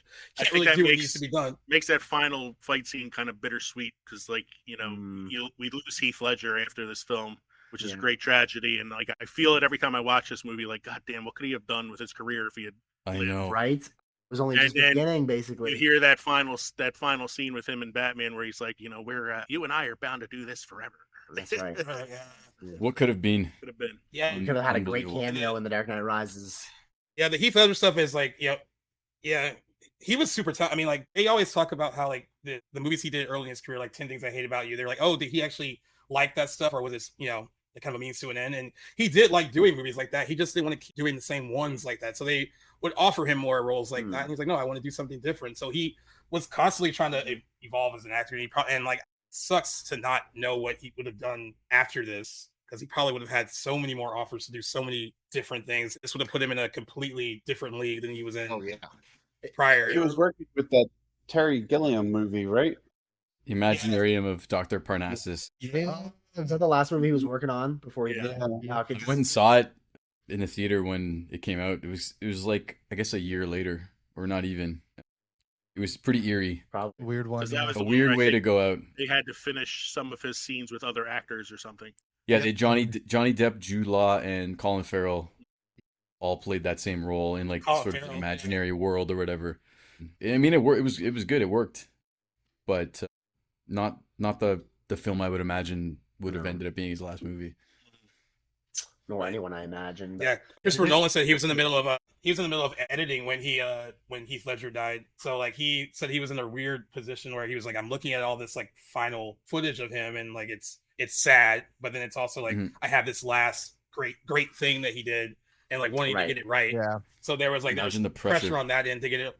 Yeah, and I mean he did. I mean ultimately, I mean it's guy. I mean steals the whole movie and with only 30 minutes of screen time. So he's such an intricate part of it, and I agree with what someone said earlier. I think he would have swept that category if he was alive too. I don't think. Yeah, I got an Oscars irony for you. The Academy Awards doesn't like to give Oscars out to comic book films, yet the only two actors to win Academy Awards for playing comic book characters both played the Joker. Yeah. Funny man. And only character ever to have two people win an Oscar for playing the same character, so whether it was except a comic for book or not. Like like what about the Godfather? So with that, so De Niro and Brando, but I don't think they both won an Oscar. Yes. No, I Or one was was supporting and one was. Well, it was the same with the Joker too, because Heath Ledger was supporting. And Joaquin Phoenix won Best Lead. I think that's the only other example, though, Ty, because I had that in mind as well. At least that's the impression I was under. De Niro won Best Supporting, and Brando won Best Lead, even though he was in the film for 18 minutes. Yeah, that's crazy. Holy. Yeah, because it was all like Pacino really was in the star, exactly. I guess that's what you get for being Marlon Brando at that point in your career. Yeah. Whatever you say goes. Also, because the studio didn't want Pacino in the first place. Oh, interesting. What, they want De Niro? No, they wanted Robert Redford. Huh. Weird. Yeah. Wow. Whoa. I mean, what might have been. Yeah. Yeah. I think Kevin froze because we got a very intense looking headshot right now on his screen. And then he's gone. He gone. So speaking of like the same character, when you guys remember when The Dark Knight Rises was just in pre-production and Joseph Gordon-Levitt was like leaked as being part of the cast, there were rumors that he was going to be playing Joker because they look so similar. Because he looks so similar. Like if you take two photos of them and put them beside each other, they almost have like identical features. Wow. And so for a few months, people were like, maybe Joker's going to appear in the movie, and that was the rumor. But no, like the opposite. Sneaky made him Robin instead. Yeah, he made him into a Robin. And I love that decision. Really ham-handed way to slide a Robin character into the film. Yeah, it was almost a waste. True. You know what though? We talked about The Dark Knight Rises last year. We talked about that movie because some people that were on don't really love that moment. But I was like in the theater when she mentioned his name, everyone like cheered. I was like, I thought everyone. Yeah, I always liked that moment. Yeah. Everyone cheered, and then at the very end when he like rises up on the platform, everyone cheered when I was there. Yeah. I don't remember people disliking it in theaters. I thought it was fine. Yeah, I thought it was. I've heard it get some hate over the years. I've always been a fan of that decision. Yeah. So I like that movie. The crowd, I think you get mob reaction to things. That's right. Yeah. And then they go home and they tweet about it. Yeah. There's some Dark Knight Rises naysayers for sure. I didn't realize it. I thought that they had an original plan, they couldn't really go through with it, and for what they were able to do, I thought it stuck the landing just fine. Yep. Oh yeah. And there are a lot of people that are really critical of it, and I get it because The Dark Knight is such a strong movie, but I don't know. I think it's a good finale. I mean, I think it's a great finale. Yeah, considering they had to completely redo a lot of their ideas. Like Bane was, I believe, going to still be in it, but Joker was obviously supposed to be a part of it. And it could have been, yeah. Yeah, I don't know if Talia al Ghul was supposed to be the side antagonist. Yeah. Yeah. Considering how like the third films in the trilogy can not land well, I thought that the Dark Knight trilogy as a whole is almost perfect. I mean, like I thought they did a pretty good job, like holding that all together. Do you know exactly what they were going to do with the third one? If hadn't Heath Ledger passed away, like what the Joker's involvement was going to be? Well, I just know that he was supposed to be in Arkham, and then he gets busted out, and it goes from there. But that's why they just had him arrested at the end and not like killed, and then he would have had to come back or something. That's why it didn't even have any sort of a spectacular ending to his plot line. It was just like, okay, he's got me, and then he was going to come back. But I don't believe I've ever heard any rumors of what exactly. I think he was supposed to be a little more involved in the main plot, like he and Bane, I think, were supposed to be Mhm. sort of working together. Which kind of leaves a little bit of a plot hole in that film because he does break a bunch of people out of Arkham Asylum in the film. Like, where was the Joker? Yeah. So he would have just he In would the have been basement. there, I guess. Way So would he have been like more like the Cillian Murphy Scarecrow kind of cameo kind of part, or would he have I had a don't bigger know, but role? that would have been fun anyway to see him as the judge. Yeah. Yeah. Oh my Honestly- god. That would have been fantastic. I think more people would have complained though because they would have wanted more of Joker than Yep. True. I bet some of you're the other right. characters. Yeah. Well, once he won an Oscar and stuff, they would have, even if that wasn't the plan, they probably would have gone back and hmm added him in, but it would have been cool. It's funny though. There wouldn't have been Do you- a whole lot. Oh, sorry. Go ahead, guys. No, go ahead, Jackson. Oh, this is a quick little point. It's like almost like I'm sure he would have been up, like, you know, causing chaos and anarchy, but with Batman's absence for so long after the events of the Dark Knight, it almost feels that there wouldn't have been a reason for him to be there. So it almost kind of works because he's kind of like the antithesis to Batman, and Batman's not around for 8 years, and not even in Gotham for a good chunk of the movie. So it's almost like I feel like he could have had a small little appearance at the end, like when all the prisoners get released. But until then, it's like kind of makes sense that he'd just be tucked away in Arkham. That would have been a real tease because then people would have expected a fourth film. Yeah, there you go. Right? Yeah. Well, I did because of the Robin so. stuff. Yeah. Yeah, They Robin taking on the Batman, taking on the Joker. I think people still hold out hope for a fourth Nolan Batman movie. And he's like, I was hoping at least that he'd see Bale in the Flash, in like a apparently tiny they asked cameo. him. Yeah. They apparently asked him, and he said no. I'm glad they didn't involve Nolan's trilogy Yeah. in the wider universes. Happy where it sits in its own little pocket. You did get a cameo from Adam West and Christopher Reeve. Right. Yeah, wild. Which is a whole other conversation. It's changed to me. Christopher it was kinda Reeve weird. standing next to the actress who played Supergirl from 1980. And then the Nick Cage I do like though, but I saw a shot of it today for the first I time. was really excited about that. And it looked Yeah. uncanny. Beautiful. Magnificent. But yeah, It that was an was- example of like a certain age group who get it, because I was sitting next to two kids that were like, "Oh, why is Nicolas Cage in this?" And I was like, oh, yeah, they know. yeah, they had no idea why. Remember 1997? Yeah. He was Like, fighting yeah, a giant spider too, which if you've ever That seen was- the Kevin Smith stand-up special. That was fan service. I love that kind of stuff. Yeah. Oh, What were that's you gonna say earlier, Gaius? we Before kinda- cut you off? No, we touched on it a little bit about how like comic book movies definitely changed after this, but I mean, after you guys saw this, did your kind of standard of what these movies should be change for yourselves, like going into like watching comic book films that came out after the Dark Knight? Like, did you just expect a lot more from your comic book films? I didn't like a lot of the Marvel movies for years because of this trilogy, and then I had to go backwards and sort of fall in love with them after the fact a little bit, which I did. But yeah, I remember like I didn't really care. Like Iron Man was great, didn't really care though about Iron Man 2. Or what got me liking them was the first Captain America, because it was a bit more grounded. But yeah, it definitely appealed a lot more to the Nolan verse than I did to the original phase 1 of the Marvel movies. And that's why I liked Matt Reeves' The Batman so much, because it reminded me a lot of It's the closest we got. Batman Begins. He's stuck to the winning formula for sure. Yeah. Tell people, because like friends of mine who haven't seen it, they're like, it looks kind of dark. I'm like, yeah, well, if you like The Dark Knight, it's like this makes The Dark Knight look like a Marvel movie. Mm. And they're like, oh, okay. And that's, to some people that might sound good, to some people that might sound bad, but I don't know. I kind of like the grounded in reality type of superhero stuff. That's how Batman's meant to be portrayed, I feel, just where he's a guy without superpowers. The world's best detective. Yeah, there you go. Detective That's how it Comics. should be portrayed. Exactly. Like I've got the comic book trilogy from Frank Miller from like 85 that the Batman Begins was based on. And it's very just, there's not a lot of flashy, even though it's a comic book, it's very dull and dark and rooted in reality. And Nice. I think that's one of the reasons that he was inspired by that so much.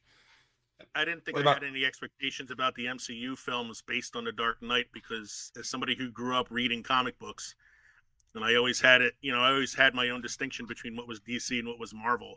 I felt the same way with the films. Well, this is Marvel. Marvel was brighter and more bombastic and superpowers and everything, and DC was a little, a little less, less that, a little more edgier. Aside from Superman, usually. Aside from Superman, exactly. There's the which should be exception. depressing. Yeah. Watching DC movies kind of like a roller coaster, and that goes back to like I really enjoyed Christopher Reeve's Superman, but that was campy, but I still enjoyed it, but I was also, an infant. And then Batman 89, excellent movie. Batman Returns, like I enjoyed the Tim Burton dark, gritty, and then you go down with Joel Schumacher doing Forever and Very much like Batman a and Robin, and it's up and then it's down. It's like Superman Returns. Oh, that's down again, and then we go back up with the Dark Knight trilogy, and then Wonder Woman ends up being halfway decent, or good movie. I didn't even really mind Man of Steel too much, but then Aquaman and Shazam, and it's just up and down, and I just wanted some kind of DC consistency. That's right. It's a lot to ask for after the Nolan Jackson, trilogy.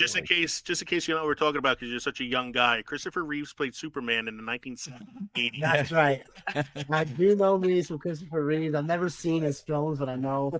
I think the first I'd ever heard of Christopher Reeves was probably on Eminem's albums. I was just gonna say, make fun of him, which is horrible. Oh. It is horrible. It is terrible. I think mine was South Park, so it's not much. Awful. I can only imagine how terrible that must be. But Yeah. oh boy. Yeah. It's I tragic. would agree with Leo though. I kept them separate in my head, and then X-Men was a whole third branch because they were done by Fox at the time. Right. They And we don't talk about You're Wolverine. opening up a wound for Mike right now because he's Yeah, a big yeah, X-Men that's not. I've been marathoning the X-Men.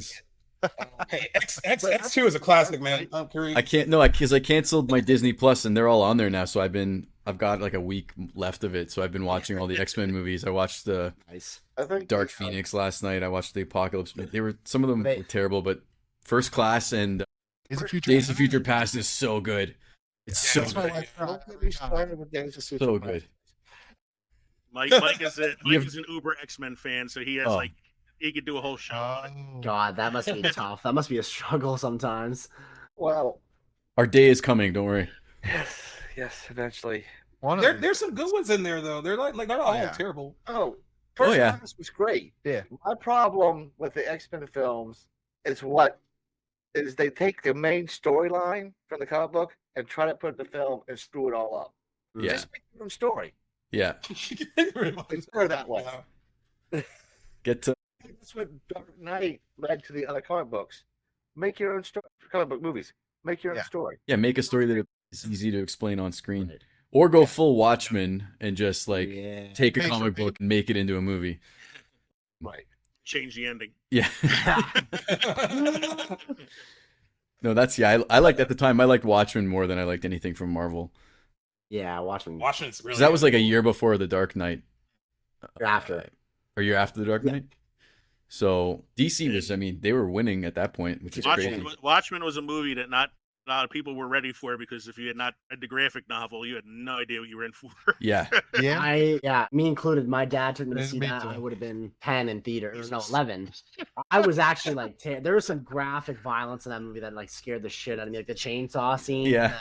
And the Deep fryer. The deep fryer, all the stuff in the jail.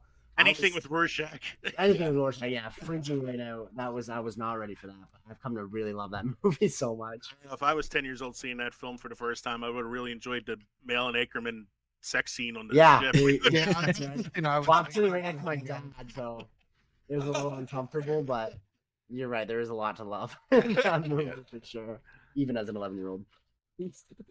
Like that.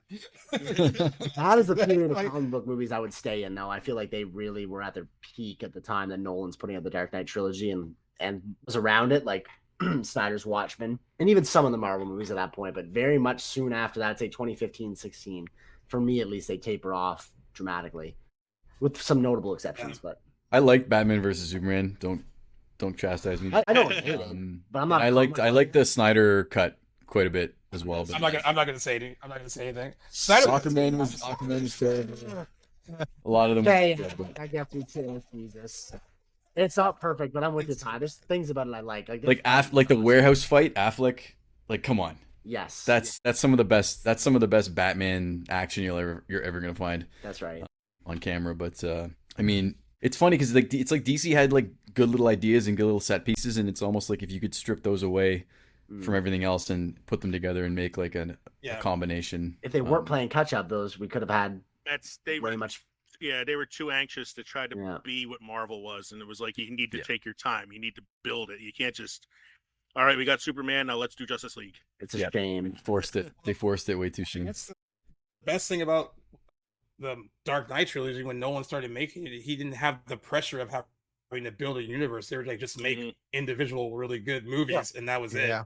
There was no need to like connect it to. There was no need to connect it to something else. I mean, they probably would have been a lot different if that was their intention, to connect it to a greater universe. And that's why I like this kind of self-contained 3 movies, because it doesn't connect to anything else, and it's perfect. I struggle with it sometimes because I love these movies so much that, I mean, I'm not a big Batman versus Superman fan. I know, Ty, you said you liked it. I tried and I can't.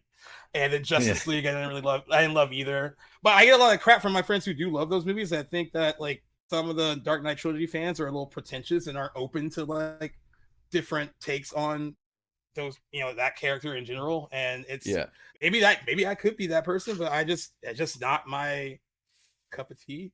It's a tough act to follow, certainly. I think just Affleck as Batman is so good. Comic accurate Batman, and like just how he looks and everything. And even him as Bruce Wayne. Christian Bale as Bruce Wayne is fantastic, but Affleck as Batman is fantastic. If you could put that together, it would be perfect. But I mean, there's different things to appeal from both those movies or both those universes. We had talked about this on our show a while back, like who was the best Bruce Wayne, not Batman, just the Bruce Wayne character itself. And I feel like Christian Bale did a really good job of Bruce Wayne. Yeah, I liked Michael Keaton as Bruce Wayne. I really enjoy the 1989 Batman. So that movie's probably the best of all of them. But I didn't like Pattinson too much as Wayne. More of the Batman I thought was great, but not as Bruce Wayne. When you're basing him off of Kurt Cobain, which is apparently what Matt Reeves was doing, it's not going to be everyone's idea of what Bruce Wayne is, but that's what makes it, unique, I guess, but definitely not not comic accurate. Of course, because they say it's like Bruce Wayne is the costume and Batman's the real person, right? Yes. So it's like whose version of Bruce Wayne is the best at conveying like the fact that it's a mask, George and Clooney that he's a costume.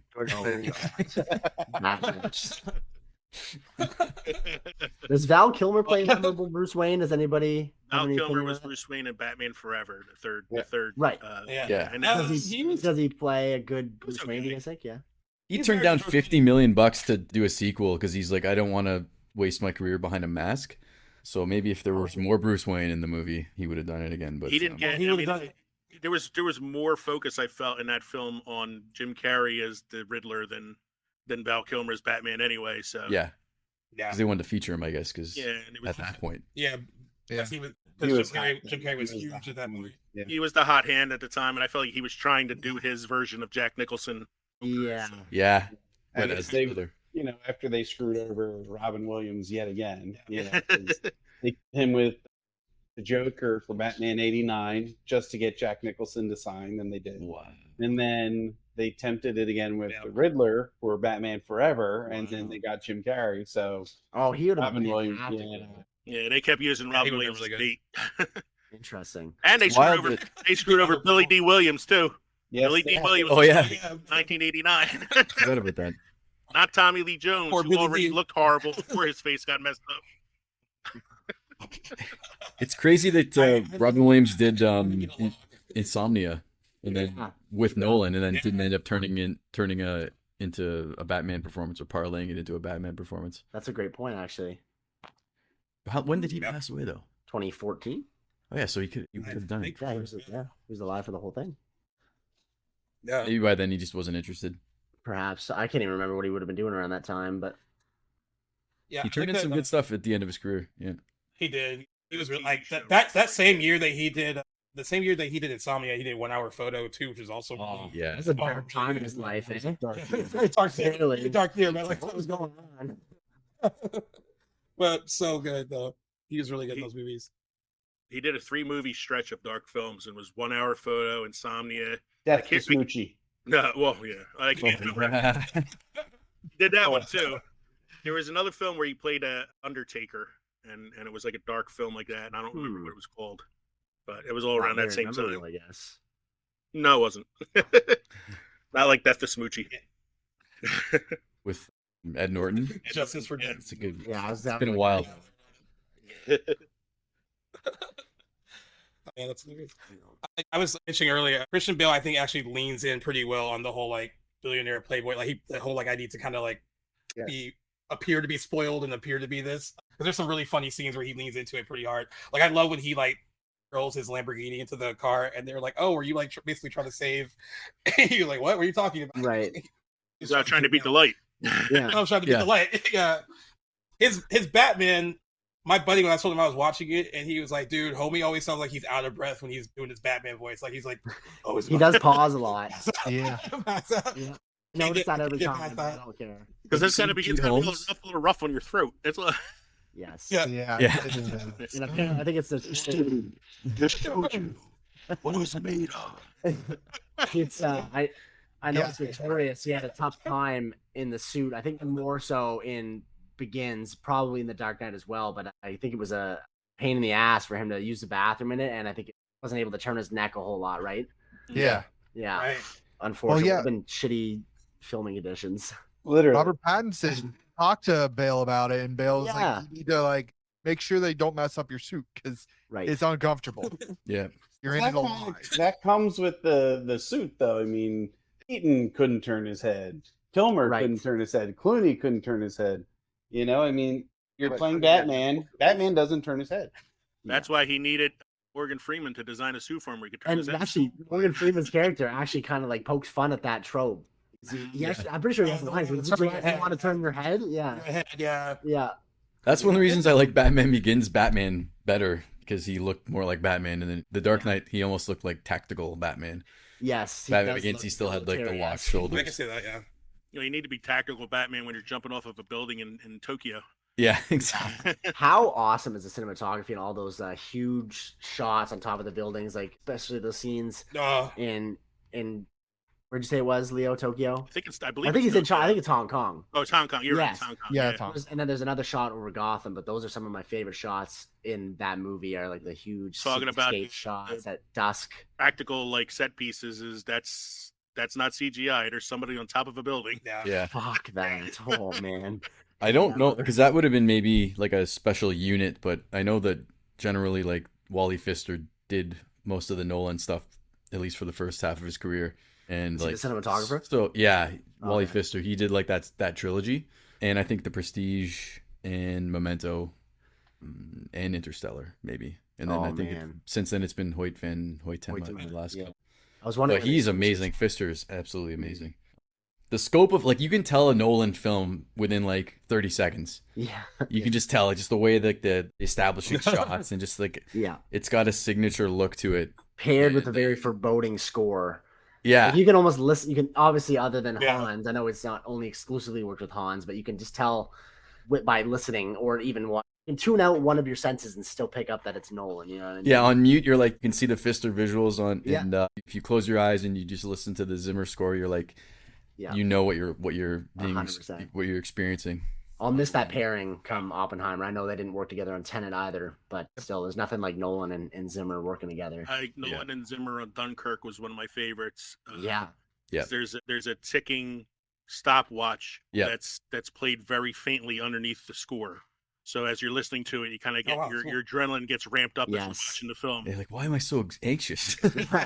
And I was surprised at how early in the movie in Dunkirk the score really picks up in the intensity. It's even like right off the bat. Yeah, exactly. But there's one from Dunkirk that I have, I keep on my in my playlist. It's the oil during the big oil sequence. I mean, there's a lot of stuff going on in that sequence, but it's one of the ones I find particularly awesome. But at least Denis Villeneuve scooped him up, right? He's still working with great filmmakers. So Dune 2 should be fantastic. Yeah, when's that coming out? October something. 24. Yeah, late October. Yeah. Didn't Zimmer choose to do? Didn't he choose to do Dune instead of Tenet? I think he'd signed on to Dune and wasn't available to do Tenet. Yeah, that's probably what it was. It was like a dream to do that. I don't blame him. I think Tenet is probably my least favorite Nolan film. Yeah. Yeah. So, I mean, watched To, it. to the century you don't like it, or is this? To the same, watch it twice now, and I still can't figure out what the fuck is happening. You gotta see, Nolan's like, you gotta see it 5 times. Yeah. Yeah, And I don't know if I'm going to invest 18 hours of my life. yeah, he did that movie just to mess with people. It was better the second time, and I haven't watched it the third time, but I will. Must watch with Subtitles. Yeah, big time. Yeah. Speaking of his filmography, this got me thinking earlier while we were discussing something else. How insane is it that amongst this trilogy, so obviously we know he puts out The Prestige after Batman Begins, but in between The Dark Knight and The Dark Knight Rises, he releases arguably one of the greatest science fiction action movies of all time, too, with Inception. Inception. But I don't think about that. I'm like, the guy, we had a great streak starting with, I'd say, keep it nice with a 2-year gap, starting with The Prestige. We go every 2 years, he puts out that, then The Dark Knight, Inception, Rises, Interstellar. For those 8 years, he puts out those 4. It's 5. He absolutely owned that entire decade. Yeah, I think him and Villeneuve is the only other person that comes close to Nolan in terms of like those two filmmakers completely own like the mid 2000s With mid 2010s prestige films that do well. Yes, and there you go. And have very, very like specific type of cinematography. Yeah, very much so. They're very evocative of each other, I find. Like when I watched Doom Part 1, I had to watch it a second time because I was so distracted by what I was looking at that I missed things. I was like, this is one of the most beautifully filmed movies I've ever seen. So I feel like in a way Villeneuve is like a disciple of Chris Nolan. They remind me of each other a lot. Very much so. Me too. Like probably the more than any other 2 directors. I'm with you. But definitely 2 of the best, if not the best, in the biz right now. Making a point that Nolan's one of the few directors with his name alone could probably provide a movie with solvency just based on his name because he directed. That's right. I guess that would be the ultimate test this weekend if this movie does really well. That is basically going to be more of a Nolan thing rather than, hopefully the film itself is good, but I think his name alone sells his stuff. Is it still tracking? I felt that way. I saw it's up to 50 now. Oh, okay. Let's go. And Barbie's up to 110, which is crazy to me. Oh, what a travesty that is, though. Come I thought on. it would even more of that. It should be at least even. Yeah. One is a very cerebral, serious film, and the other one has Margot Robbie. Robbie in it, yeah. True.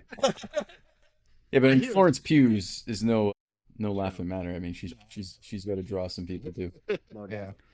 I mean, they're both probably going to be good. I think Barbie's going to surprise people. I don't think it's going to be. Yeah, so that right off the bat takes a lot of people out of your potential. Sorry for interrupting you. No. Directed by Greta Gerwig too. That's a very good point. Be a little something different. Yeah.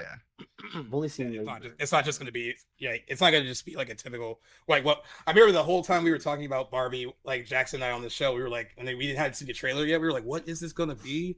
Is it for kids? Is it for adults? Especially after that first teaser, that 2001-esque teaser, that really threw me for a loop. I was like, okay, this is definitely. But knowing it was by, I always forget. And I know this isn't the first time. Is it Noah Baumbach or Charlie Kaufman? Noah Baumbach. Noah Baumbach. Yeah. Knowing that he's co-wrote too will put us in for a treat. Guy that wrote Marriage Story wrote Barbie. Yeah, like it's gonna. Wow. That's why it's not what I don't think it's gonna be what anyone expects. And has an Adam Driver scene where he like punches his hand through the wall. Yeah. One of my favorites of that year. Yeah.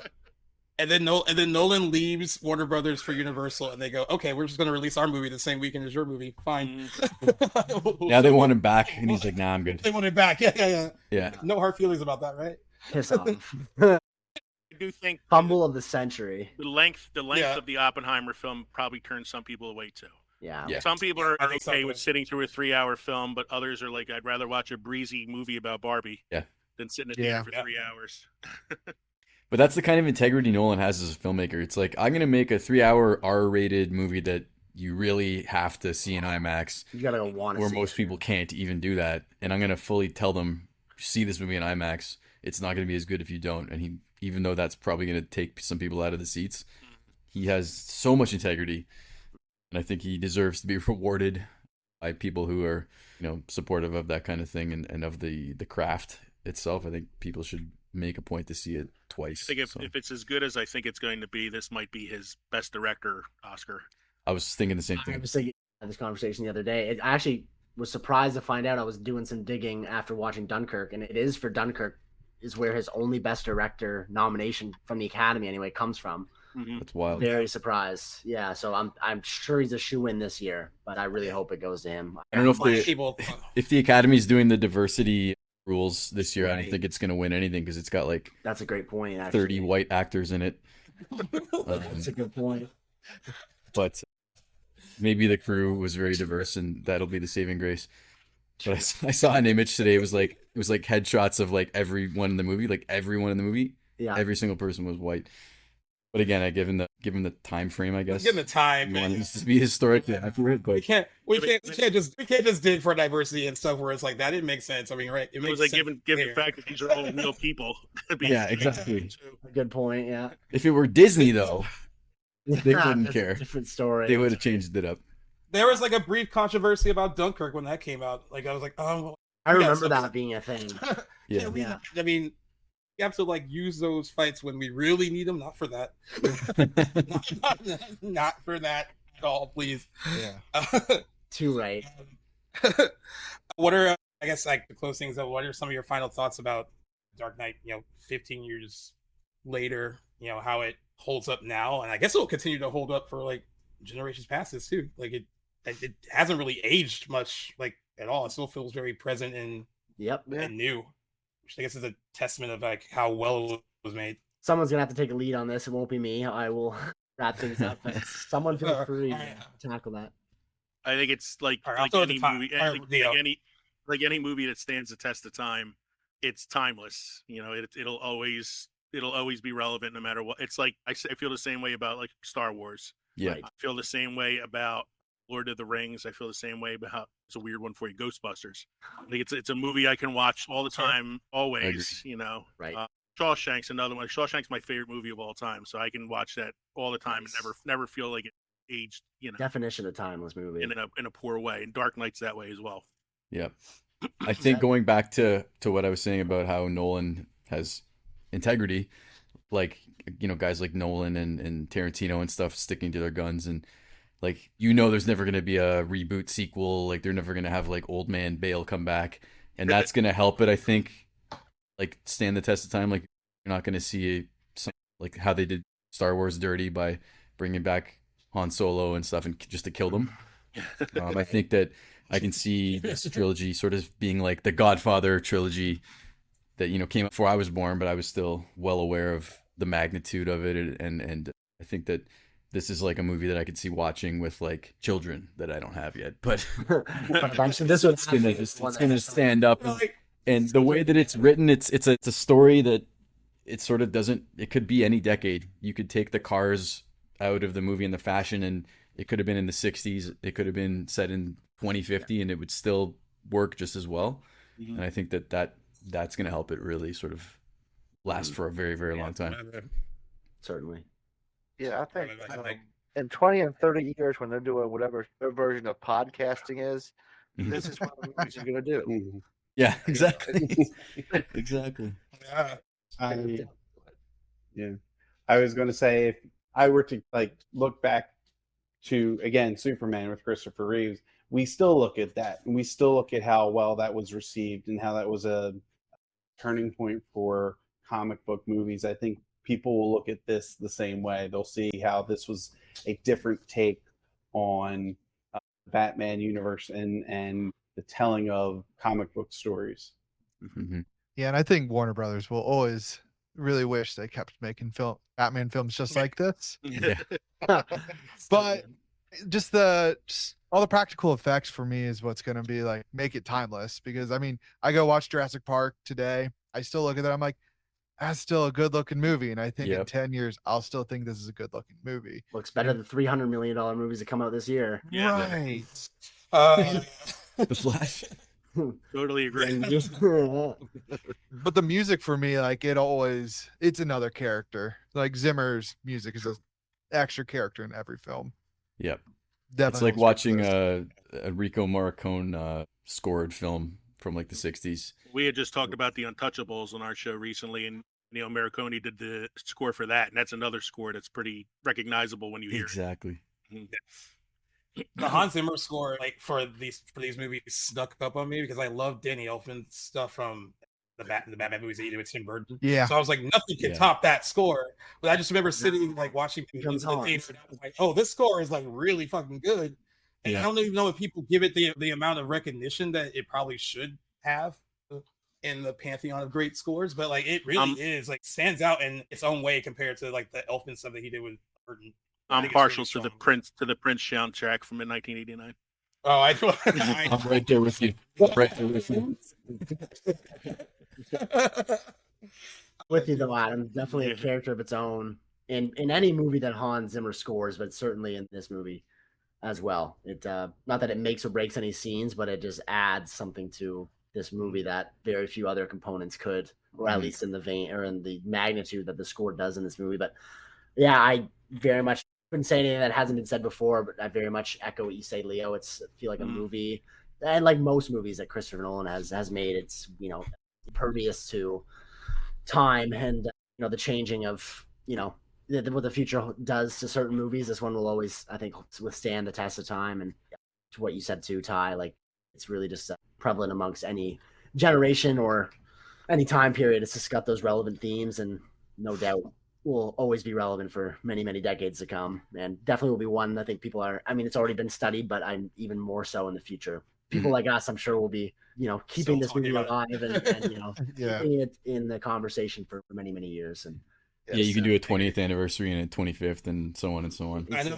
That's what he was saying. Like when Mike was like, whatever we're doing in the form of podcasting 30, 40, 50 years from now, there will be people talking about it in the same way for like, for those. And I agree with Ty. I didn't think of it that way. Like this is probably like the trilogy as a whole that it just won't be touched. Like I don't think anyone's going to try to like reboot it or sequelize it or anything. I think it's gonna like Back in the Future. I know I shouldn't have put that. I probably shouldn't have put that bad juju out there, but I don't think they will. I don't think anyone would dare try. They're destined to fail. It's all about integrity when it comes to. It's either like you have to die and then like your widow like gives them permission to do it, or you just make sure that it's never gonna happen. And Nolan's the kind of guy where and Bale, it's like nope. We're good. Yep. Doesn't matter how much money you're going to offer us. Doesn't matter what you try to present us. It's going to always sort of have that prestige again, like, no pun intended, where it's not going to be touched, in my opinion. At least knock on wood, hopefully. Right. Because it seems like everything that does get sort of dusted off and extended or redone, rarely does it sort of spoils the original a little bit. So yeah. Gaius, do you have any fun trivia for us? Do I have any fun trivia? I mean, I not necessarily. I was just surprised by. I guess it broke a ton. You do it a lot. No, there's a lot. I was more surprised by. I didn't remember how well it did when it opened, but it did break a lot of records when it opened July 18, 2008. It earned $158.4 million during its opening weekend, and that was during a recession too. Wow, that's true. Yeah. A lot of it had to do with, there was being a Batman movie, also including the Joker, but I think there was just a lot of curiosity to see Heath Ledger's final performance too. There was a lot of stuff that kind of went into the rush factor to see it, and which is, it all kind of works out for everyone involved. It was interesting too, because I think after watching the theater that opening weekend, it was packed, and then watching Heath Ledger in it, he feels so alive in that movie. Yeah, that you almost forget he had passed away. And that's kind of like the feeling that all of us had after it was over. It was like, you were so transfixed by what he was doing on screen that you really forgot about this real life tragedy that happened in January of that year. How lost him way too soon. Even though he accomplished, yeah, I think so too. Seeing that kind of final, doing something that he really loved, something he was really proud of. Everyone. They interviewed his family and stuff. He was very proud of the work he had done on it. Christopher Nolan was very, happy to have guided that performance and be able to put something together that would make his family proud and, his fans proud. Mm-hmm. So, it has to be bittersweet, but I guess it's good that they were able to really give the audience and people that cared about him something that they could fondly remember, like his last big thing. And, think about what could have been, but, at least to go out with a bang like that, to be like, this is people are going to always remember this performance. It's going to be iconic forever. Oh yeah. When you say that people are going to Yeah, when you feel that people are going to study the movie, they're going to study the stuff that he did in that movie specifically too, like all the little things that he brought to that part. I don't have to get into the whole like, is Jack Nicholson better or if he was better? I mean, it's just they're just different takes on the part. I have friends that grew up with it. Right? Yeah, I have friends that grew up with 89 that love Jack Nicholson, and I guess because they're just it's nostalgia and they go for that one more. But like you said, it's apples to oranges. I just it was so unexpected that I think it was like so surprising that he was that good. Because I mean, if you're gonna have conversations of the best Jokers, you have to have Heath Ledger, you have to have Jack Nicholson, and you have to have Mark Hamill as the voice of the Joker. Yeah, for sure. That's who I For grew sure. up with. Yeah, the 90. What was it? 95. The 90, like mid 90s Batman animated 92 series. to 94. No, not 92 to 95. Amazing. It's still the best Batmobile too. Oh, and Yeah. yeah. Here, I got a fun piece of trivia for you. I This was- mean, I don't know if it's fun, but Yeah. it's kind of dumb. Let's hear it. Mike and Kevin will tell you I'm really good at spewing like useless trivia that nobody should know. Okay. When Yeah. Bruce at the penthouse party for Harvey Dent, when Bruce Wayne gets off of the helicopter with the three girls, he's got a girl in pink, a girl in yellow, he's in his black suit, and a girl in blue on his left. Right. Pink, yellow, black, and blue are the four colors you find in an inkjet printer when you put the print cartridges in. This is that's funny because Is that an ode to like a comic book? I think it's an ode to the comic strips, That to is- the comic books, because those are the four colors that you would use to print That's amazing. to blend your colors together when you this print. is particularly funny for me because at the office I work at, one of my random responsibilities is I'm on printer maintenance, so I do the ordering and replacing of toner cartridges. And yeah, you're totally right. Yellow, black, cyan, and magenta. That's so cool. That's awesome. And yeah, it's an ode to the old, because that's how they printed comics. You know, you those are your four main colors. They would blend together to make all the other colors. So That's actually it's funny because I'm watching it yesterday. I did for the first time ever just happened to whatever reason my brain just kind of picked up on the color of the women's dresses where all the other women in the party, like the extras, are kind of wearing more like elegant colors like black and white and whatnot. And yet here come in these flamboyantly dressed women in their dresses, and my brain paid attention to it and it never clicked to me. But that is a really cool feature. That is a Yes. cool fact. That's as awesome. my wife likes to say, I am a fountain of useless information. Yes. No such thing. I also Let's go think with it's Jeopardy fitting one that day. since this is considered one of the best comic book movies ever, it is the first comic book movie to gross $1 billion worldwide too. So Mhm. there's Wow. also- Okay. also That that. never occurred Yeah. to me either. It made $9.97 initially, and then they reissued it ahead of the Oscar run, like to get more people to see it, and then it crossed $1 billion after that in Awesome. February of Nice. 2009. So much deserved for a very, very great film. I think. All right, Jackson, why don't you go ahead and Not everything. do your thing? Yeah. Yeah, absolutely, guys. Well, Leo, Adam, Ty, Mike, Kevin, thank you very much for joining Gaius and I on what was episode 109 of Back to the Blockbuster. And thank you guys for listening to undoubtedly a lengthy episode celebrating a movie that deserves to have lots of things said about it. We've been celebrating 15 years of Christopher Nolan's The Dark Knight. As Gaius mentioned, released July 18th, 2008. It's been an absolute pleasure. Just any reason to have an excuse to watch this movie again is fantastic. So I'm grateful for you guys for joining us. It's been an awesome time.